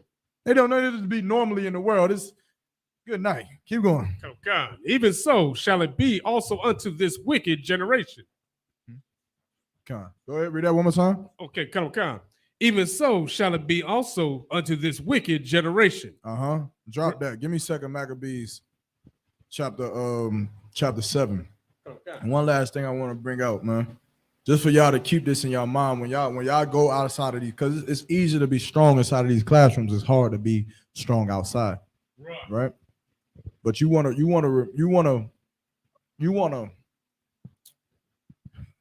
what's the word I'm looking for? For lack of a better word or better phrase, you want to bring yourself closer to these brothers and sisters that's in this Bible. You understand? This is not only just our Constitution, but this is our history. Right. You understand? The brothers and sisters in this Bible are our ancestors, and these are the things that they died for. You understand? Y'all are all familiar with the scripture of Christ and how he prayed to the Lord that the cup pass him. Right. You understand? Meaning Christ wanted what? What did Christ want? As it pertaining to him being crucified. So I'm gonna ask this brother right here. Brother, you remind me of your name again? Brother D. What are you familiar with that scripture? Or He didn't want to do it. Right. He was like, get somebody else if you want, but yeah, I mean, But I wouldn't say that he said get somebody else, because Christ, of course, was the ultimate soldier, right? If anybody was going to die, it's going to be him. He made sure of that. But you completely correct. He didn't want to do it. You understand? Because he knew that it was going to hurt. It was going to be painful. Christ was a brother, and what Christianity does is it makes my blood boil the way they portray Christ, because they portray Christ as somebody who just not even just soft, right? But someone who is not a human being. They portray Christ as someone who wasn't a man, as if every lash didn't hurt. Every lash that Christ got, let someone lash you. It felt the same. You understand? And Christ had to go through that. He had to sit there and suffer it.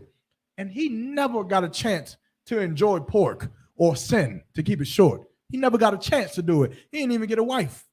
And yet here we are living our best life, YOLO, doing all kinds of crazy things, when that brother had to suffer, man. And he prayed to the Lord. He prayed to God that he didn't have to do that.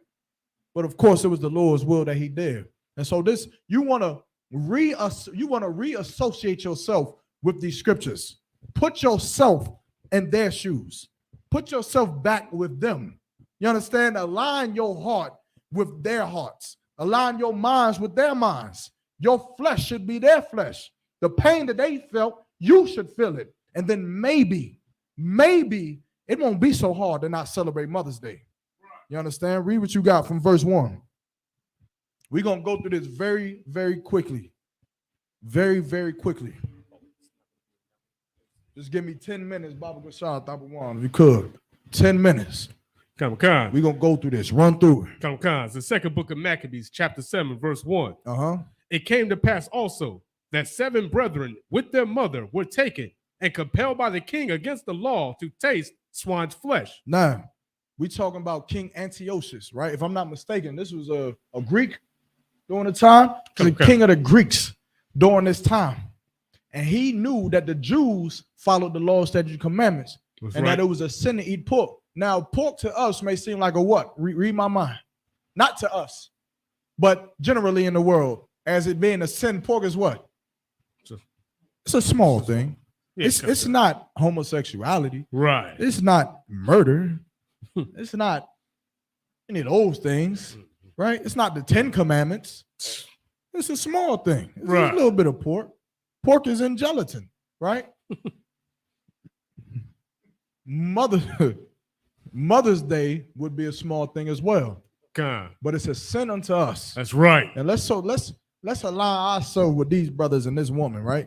Keep going. And were tormented with scourges and whips. So the same way they tormented Christ, you understand? Somebody get the Apocrypha for this brother. Yes.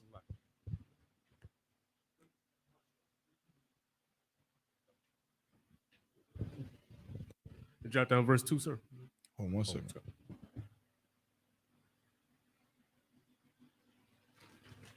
Read it again. The second Maccabees, chapter 7, verse 1. Mm-hmm. It came to pass also that 7 brethren. And if I could, Sluggy, brother D, you understand? So if we in the book of Second Maccabees right now, which is contained in the Apocrypha, so it's not going to be in that sword, right?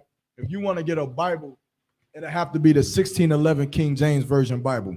That's the closest translation Bible that you're going to find to the original text to this day. Somebody got it on a cell phone or something until he could get it. If you got an iPhone, Android, you're going to have to change that, brother. It's a sin to have Android. I'm playing, Salaki. Yeah, but these scriptures is what, if it's not the 1611 King James Version, then it's just in the Apocrypha. The Apocrypha is a combination of, if you could, Baba Kashal, somebody could take them to the Second Maccabees chapter 7. But these are the records or the books that was taken out of the Bible, because they didn't want us to learn these records, right? Verse 1, we at the top. So see, I think he got it. He got it. Oh, that's his phone. Oh, okay. Okay, no sweat. All right, so read it again. Come. The second book of Maccabees, chapter 7, verse 1. Mm-hmm. It came to pass also Mhm. that 7 brethren with their mother were taken and compelled by the king against the law to taste swine's flesh. So he wanted them to eat this pork. Keep going. And were tormented with scourges and whips. And he was going to torture them if they didn't. Keep going. Verse 2. Mhm. But one of them that spake first said thus, Uh-huh. what wouldest thou ask or learn of us? Uh-huh. We are ready to die, Uh-huh. rather than to transgress the laws of our fathers. This brother said we ready to die rather than celebrate Mother's Day. That's right. Keep going. Verse 3. Uh-huh. Then the king, being in a rage, Uh-huh. commanded pans and cauldrons to be made hot. So pans and cauldrons. Pans, just think of a huge frying pan big enough to fit a human body, and a cauldron is like what a witch used to brew up her stew in, right? Big enough to fit a person. Keep going. Verse 4. Mhm. Which forthwith, being heated, So they heated it up. he commanded to cut out the tongue of him that spake first. So the first brother that spake first, he cut his tongue out. Keep going. And to cut off the utmost parts of his And body. he cut off his limbs. He dismembered his body parts. Keep going. The rest of his brethren and his mother looking on. While the rest of his 6 other brothers and his mother had to watch. All because he didn't want to eat pork. Keep going. Verse 5. Mm-hmm. Now when he was thus maimed in all his members, he commanded him, being yet alive. So after all his members was cut off, he was still breathing. You understand? Keep talking. I'm gonna keep reading. He commanded him, being yet alive, to be brought to the fire, and to be fried in the pan. And they fried him in the pan. There's a coin after the Byzantine Empire.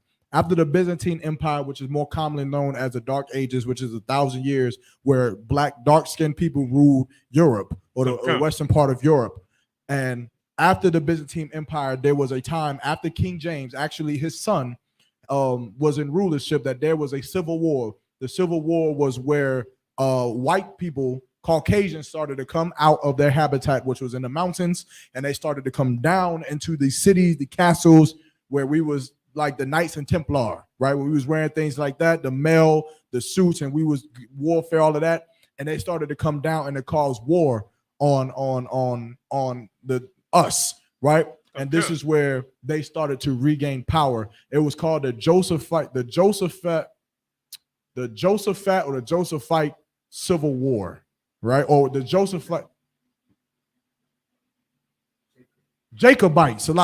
Jacobite rebellion, right? And if you look up during this time, there was a coin, and if I'm not mistaken, you just type in like Jacobite coin, and if you look at the coin on the back, you can see them putting us in slavery on their coin, on their currency. These things happen, and this, like when Christ got crucified on the cross, understand what I'm saying, right? Understand what I'm saying here. It wasn't nothing special, right? Christ being killed, regardless, is special to us because he didn't deserve it. And he died for us to be brought back to the Lord. But him being killed on a cross was nothing special. Hundreds of thousands of people got killed. It was 2 people beside him when he got killed on the cross. Right. The cross had no significance to Christ whatsoever. That's just how they chose to kill him. It's the same significance of Christ being killed is closely resembled to Nat Turner being hung by a rope. It's almost the same thing. What you got?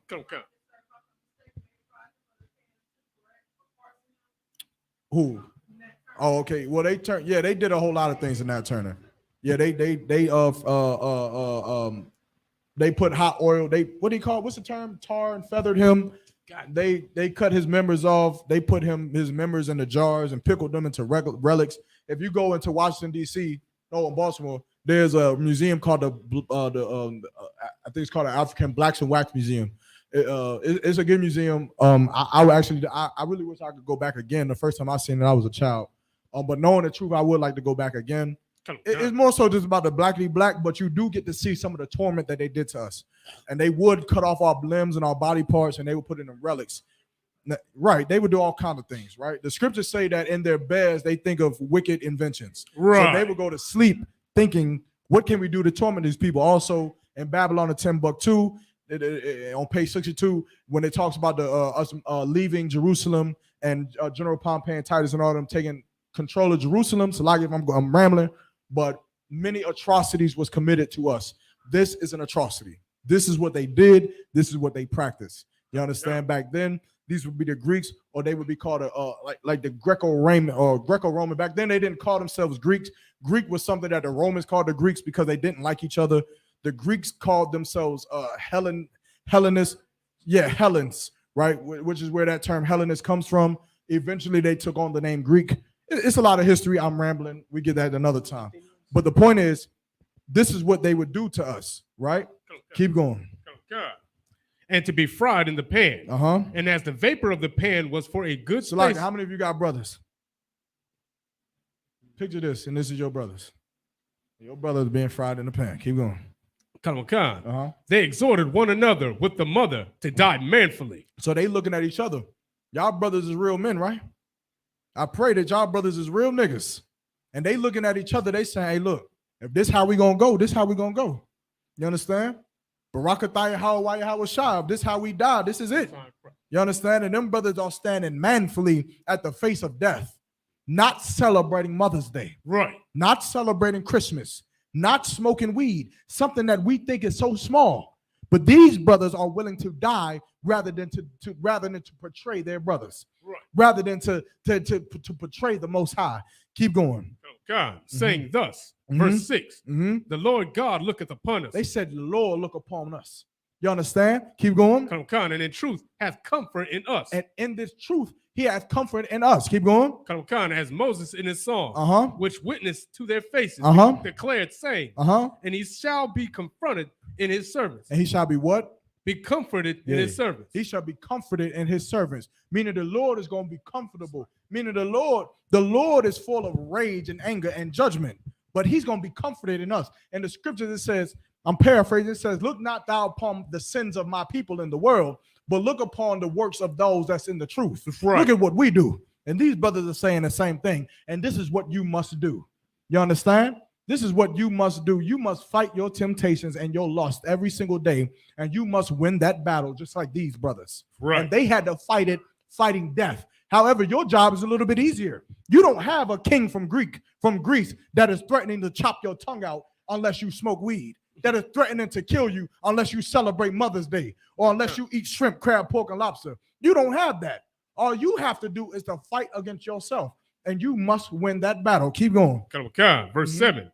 So when the first was dead, after this number, they brought the second to make him a mocking stock. So now they brought the second to make fun of him, to make an example out of him. Keep going. And when they had pulled off the skin of his head. And now they scout this brother. Now this is your brother. Don't look at this like Christians look at this.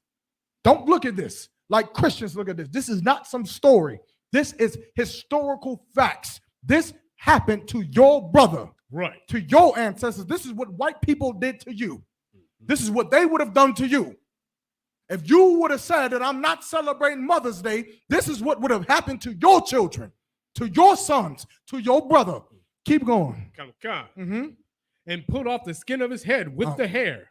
They asked him, wilt thou eat before thou be punished throughout every member of thy body? So they tortured him and they said, will you smoke this blunt? Will you celebrate Christmas? Right. Will you eat this pork? Will you sleep with a white woman before we kill you? Keep going. Verse 8. But he answered in his own language. He spoke in what? He's answered in his own language. He spoke in the Lashawan Kwadash. Keep going. And said no. He said la'ah. That's Keep right. going. Wherefore? Because what? Why did he say la'ah? Tabawan. The Lashawan Kwadash master. What was the reason? What is so heavy about him speaking in his own language? I know you know. I know you know. What's so important about speaking in your own language? You pulled it out in the class on Friday in the Apocrypha, and the prologue, or why it's important to speak in your own language.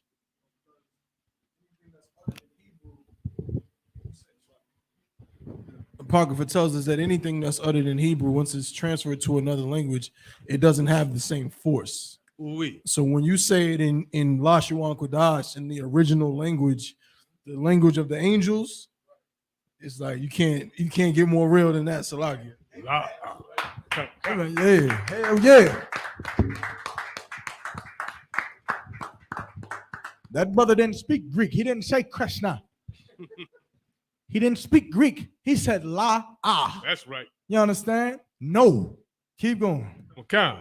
Wherefore he also received the next torment in order. And they did the same to him. Keep going. As the former did. Keep going. Verse 9. And when he was at the last gasp, he said, Thou like a fury take us out of this present life. When he on his last breath, he said, Thou like a fury take us out of this present life. Keep going. But the king of this world shall rise us up. And who was the king of this world?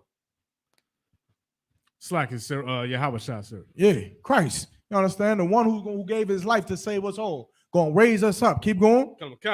Shall raise us up, who have died for his law. Who have what? Who have died for his law. Now we celebrated Christmas. Who have died for his law. Now we smoked that blunt. Who have died for his law. We ate that pork. Who have died for his law. We celebrated Mother's Day. Who have died for his law. No.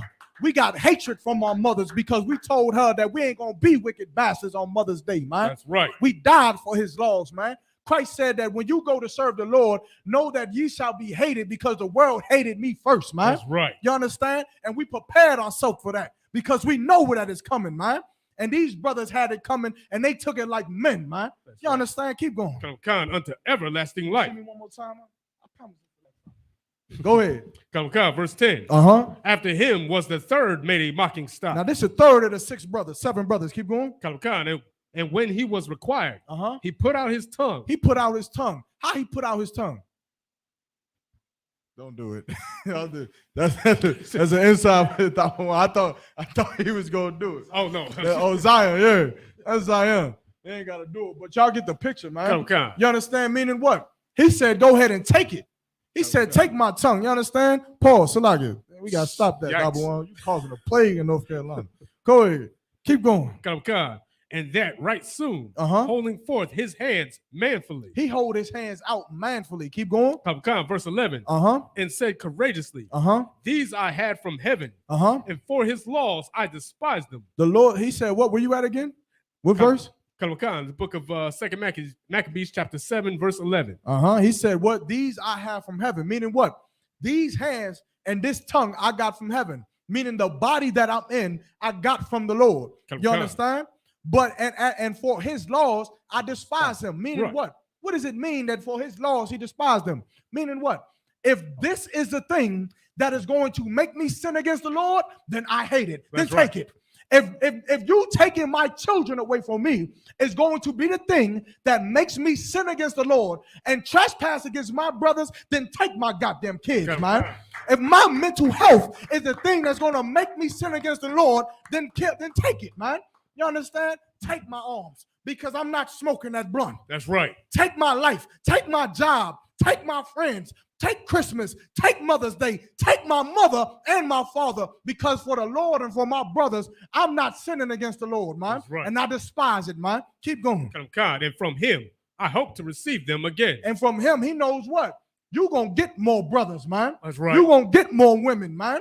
You're going to lose that bitch, and you're going to come in here and get 3 more wives. And you're going to have 10 children, man, that come to serve you. And then when your other children turn 18, they going to find you, and they going to come in the truth too, man. Keep going. Verse 12. So much that the king and they that were with him marveled at the young man's courage, for that he nothing regarded the pain. Meaning he ain't even care, but this brother was hardcore solid, man. You understand? Drop down to verse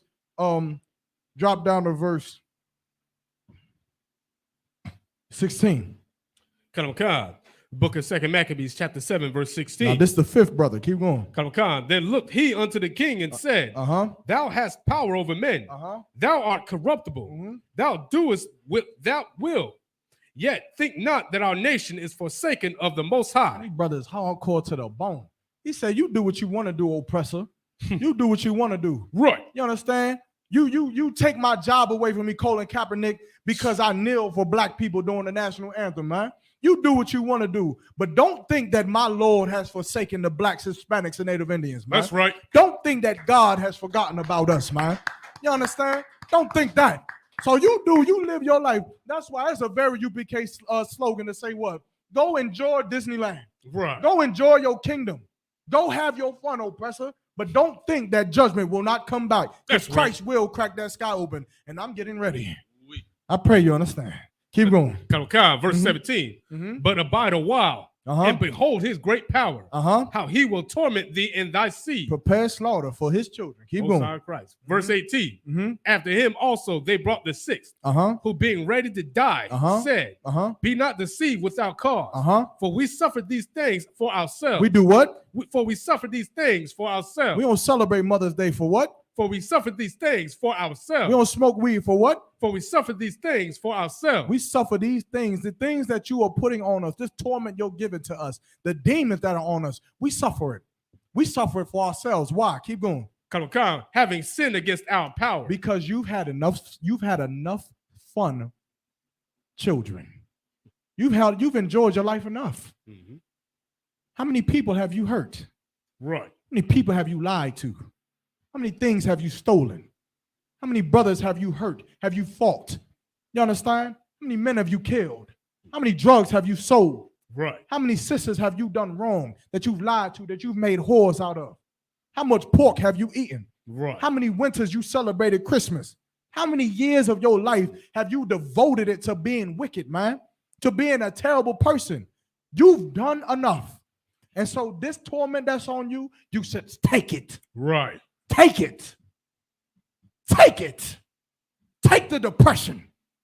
Take your children not seeing you because you don't deserve to be alive. Right. And these brothers took it. They took death. They took being tormented and mutilated and dismembered and fried in a frying pan. Keep going. Come. Mm-hmm. Therefore, marvelous things are done unto us. Uh-huh. Verse 19. Uh-huh. But think not thou that takest in hand to strive against the Most High, Uh-huh. that thou shalt escape unpunished. Keep going. Verse 20. Mm-hmm. But the mother was marvelous above all. This is a mother. Now you all know y'all mother ain't standing for none of this. Right. Keep going. Come. I promise y'all, we about to get up out of here. Give me 5 more minutes. So like it. Bear with me. This gotta come on now. You gotta remember this. Come on. And worthy of honorable memory. Uh-huh. For when she saw her seven sons. So like it. Read that part one more time. And worthy of honorable memory. Remember this. She worthy of it. For all your life, who's the first president of the United States? Oh, George Washington. Don't all speak at once. George Washington. For all of your years of your life, you've remembered George Washington. Bear me 10 more minutes so that we can remember this sister that no one knows about, that T.D. Jakes never speaks about. Right. No Christian pastor chooses to forget this woman and her 7 sons. Well, tonight we're going to remember her. That's right. You talk about Mother's Day, we're going to give glory to a real mother. That's right. Tonight.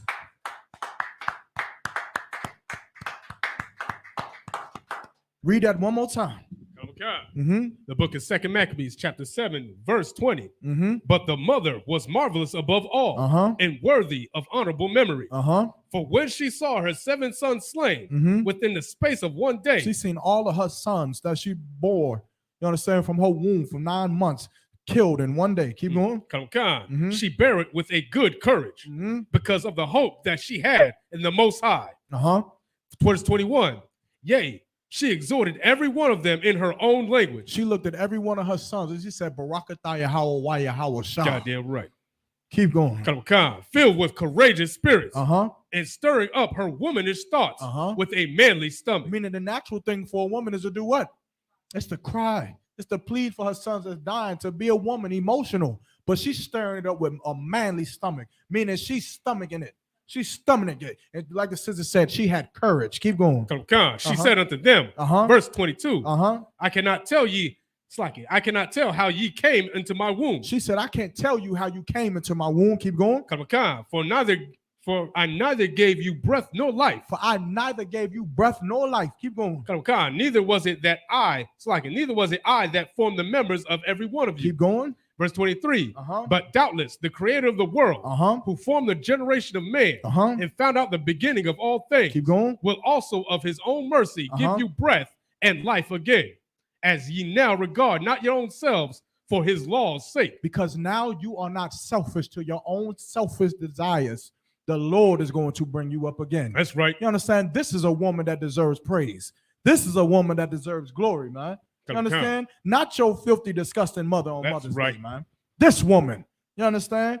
Who spoke to her children in her own language, man. Who cared enough to remember her language, man. who cared enough to speak to her language, who cared enough about the Most High to die for the law, statutes, and commandments, man, and didn't right. give a damn about no Mother's Day.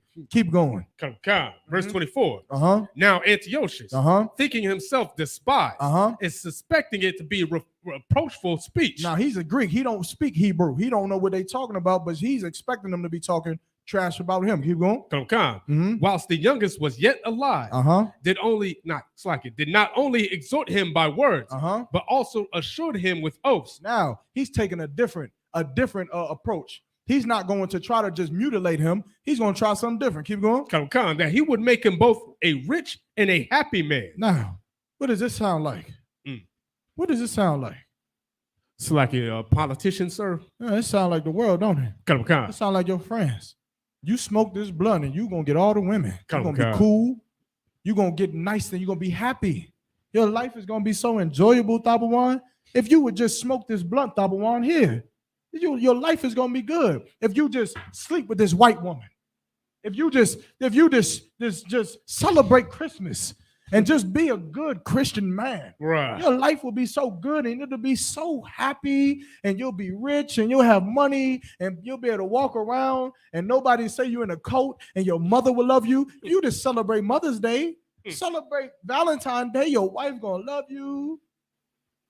Keep going. If he would turn. It's like if he would turn from the laws of his fathers. If you would turn from the laws of Abraham, Isaac, and Jacob. And that also he would take him for his friend and trust him with affairs. Meaning he gonna make him a what? He gonna just like Joseph in Egypt. He's gonna give him a high position. He's gonna become your what? Your Benjamin Carson. He's gonna be your Thurgood Marshall. And what's the who? Clarence Thomas, yes, U.S. Supreme Justice. You're going to be Clarence Thomas, a dumb idiot. He's disgusting. You understand? But he'll make you that. Keep going. Verse 25. But when the young man would in no case hearken unto him, the king called his mother and exhorted her that she would counsel the young man to save his life. Just make your son celebrate Mother's Day. Right. Look, I know you don't want your son to die, and I won't kill him. Just save his life. Make him eat this pork. Keep going. Verse 26. And when he had exhorted her with many words, she promised him that she would counsel her son. I'll counsel him, all right. Keep going. Verse 27. But she, bowing herself toward him, laughing the cruel tyrant to scorn, spake in her country's language on this manner. O my son, have pity upon me that bare thee 9 months in my womb, and gave thee such 3 years, and nourished thee. Meaning what? She said she bore her 9 months in her womb and gave thee such 3 years. What does that mean? Breastfed him. It's like 3 years. What does that mean? And gave thee such 3 years. Gave themselves 3 years. Raised him like as a toddler. Think about what she's saying. And gave and have pity upon me that bare thee 9 months in my womb, and gave thee such 3 years. Who gave who 3 years? The mother to a son. What does that mean? You said what? This son is 3 years old. Oh, damn. This is a 3-year-old boy. Good night. He gave him such 3 years. After 9 months, he came out, and she gave him such 3 years. Hey. 3-year-old boy. This the youngest of all the brothers. Right. I didn't. You understand? This is a baby. It's a toddler. This is a kid. Come. What does scripture say about our oppressor? He would have no regard for the old nor the young. Come. So basically his age. How old is he? A little bit older than him. Good night. Hey. Now look at him. Look at him. Look at him. Look at him. Yeah. Yeah. And remember that. Keep going. Come. And nourished thee, and brought thee up unto this age, endured the troubles of education. Verse 28, I beseech thee, my son, look upon the heaven and the earth, and all that is therein, and consider that the Most High made them of things that were not, and so was mankind made likewise. Mm-hmm. Verse 29, fear not this tormentor, Mm-hmm. but being worthy of thy brethren. He said, be what? Fear not this tormentor, but being worthy of thy brethren. Be worthy of thy brothers, man. And now, you have to think about one thing in here. Who are you worthy for? Right. Who do you serve? What will you sacrifice? What will you do? You gonna eat the pork? Or you gonna look at Tabawan and you gonna say, I love that brother, so I won't. No sign of Christ. You're gonna look at the young men and say, I want them to live, so I won't smoke weed. That's right. You look at Maya Shaw and you say, I want that brother to live, so I won't sleep with a white woman. That's right. What will you do? What life will you choose to live? And he was 3. Good night. 3 years old, barely enough understanding, but enough. Keep going. Come. Quickly, we about to get through this. Come on. Take thy death, that I may receive thee again in mercy with thy brethren. Mm-hmm. He said, take thy death, because if you die now, then I may get you back with your brethren. You understand? Keep going. Come. Verse 30. Drop down to you keep going. Read. Come. Verse 30. While she was yet speaking these words, the young man said, Mm-hmm. whom wait ye for? Mm-hmm. I will not obey the king's commandment. This is a solid 3-year-old. God, Keep going. come. But I will obey the commandment of the law that was given unto our fathers by Moses. Verse 31.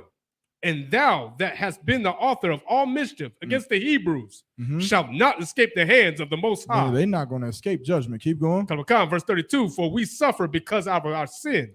Verse 33. And though the living Lord. 35.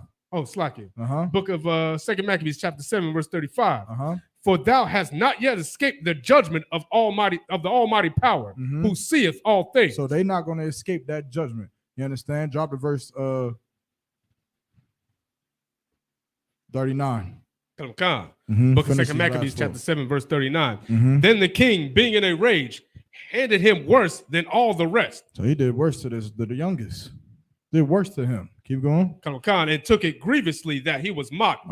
Verse 40. So this man died undefiled and put his whole trust in the Lord. Verse 41. Last of all, after the sons, the mother died. So she died too. Keep going. Come. Verse 42. Let this be enough now to have spoken concerning the idolatrous feast. The what? The idolatrous feast. Mother's Day. The idolatrous feast. Mother's Day. The idolatrous feast. Mother's Day. The idolatrous feast. Mother's Day. The idolatrous feast. Let this be enough that you don't celebrate Mother's Day.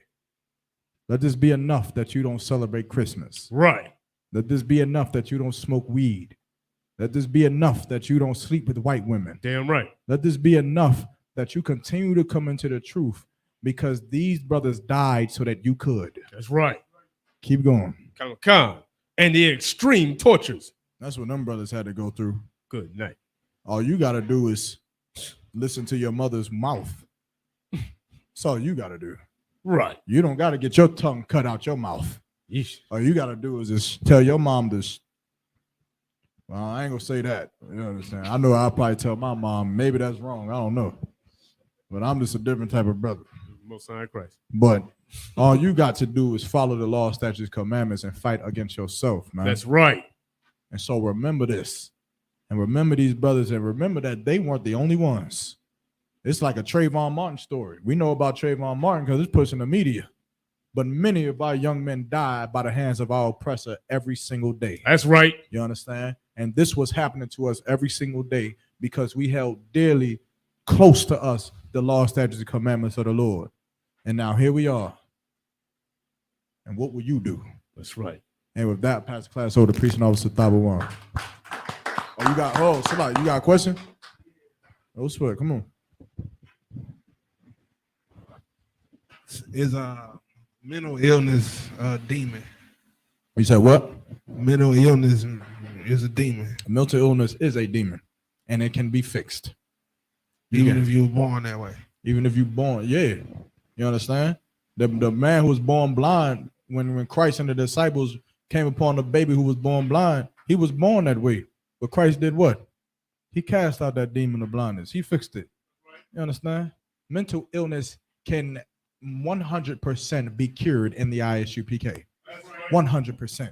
You got brothers in here who are murderers. You got brothers and you sitting beside people who are crazy. I don't know if nobody told you. Anybody warn you? We might need to put a sign on the door. You're sitting, but every brother in here, we all got mental illnesses. What the hell do you think we in here for? You think we in here because we perfect, upright Christians who get all A's in school? Nah. We in here because we are crazy, barbaric idiots who look in our oppressor's face and calls him the devil, even though our brothers die for less. We're in here because we all got mental illnesses. But under Commander General Yohana and the glory of the Most High, we fix our problems in here because of our brotherhood. You understand? And that's what we do. You got a brother out there in Houston, Texas. I want to shout him out. I don't know if I should, though. I don't know if I can. But you got a brother out there in Houston, Texas. I don't know if I should say that. Just know that you have brothers who have serious mental illnesses, serious ones. I'm talking ones that you cannot function in the world. Meaning if you met a person in the world and they said, I'm diagnosed this, you would run the hell away. This brother is teaching at camp. He's a brother in the school. I ain't gonna say too much. He's a Hebrew Academy graduate.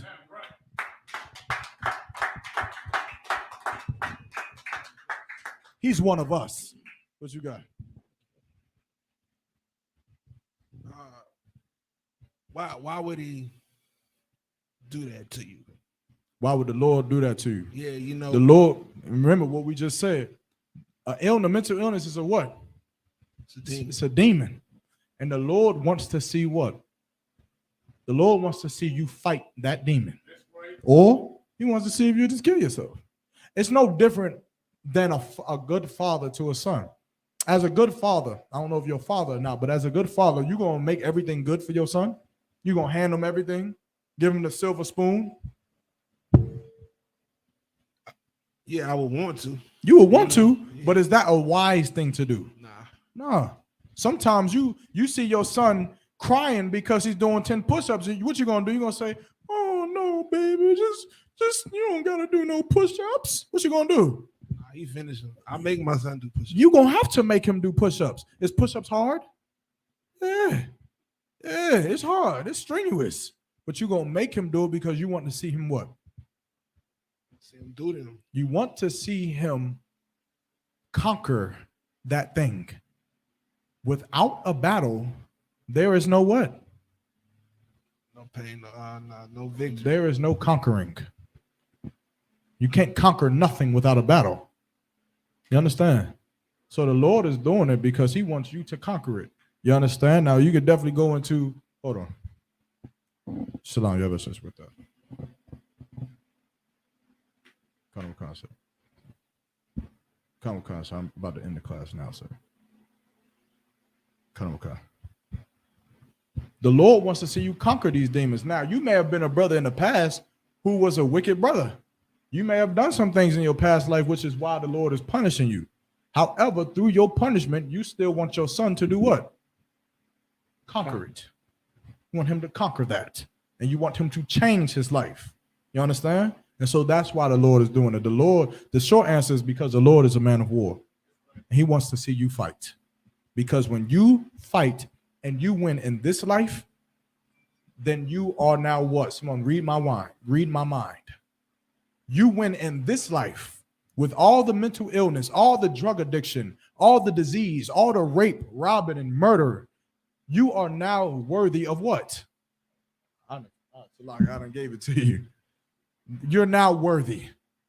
And you're worthy of that new kingdom, and you're worthy of that crown. You understand? Christ ain't giving no crowns to somebody who ain't fought for it. So you're going to have to fight for it. You understand? Does that answer your question? All right. No sweat. If you got any other questions, I'll be here after the class. But with that, I'm going to pass the class over to preaching officer Tabawan.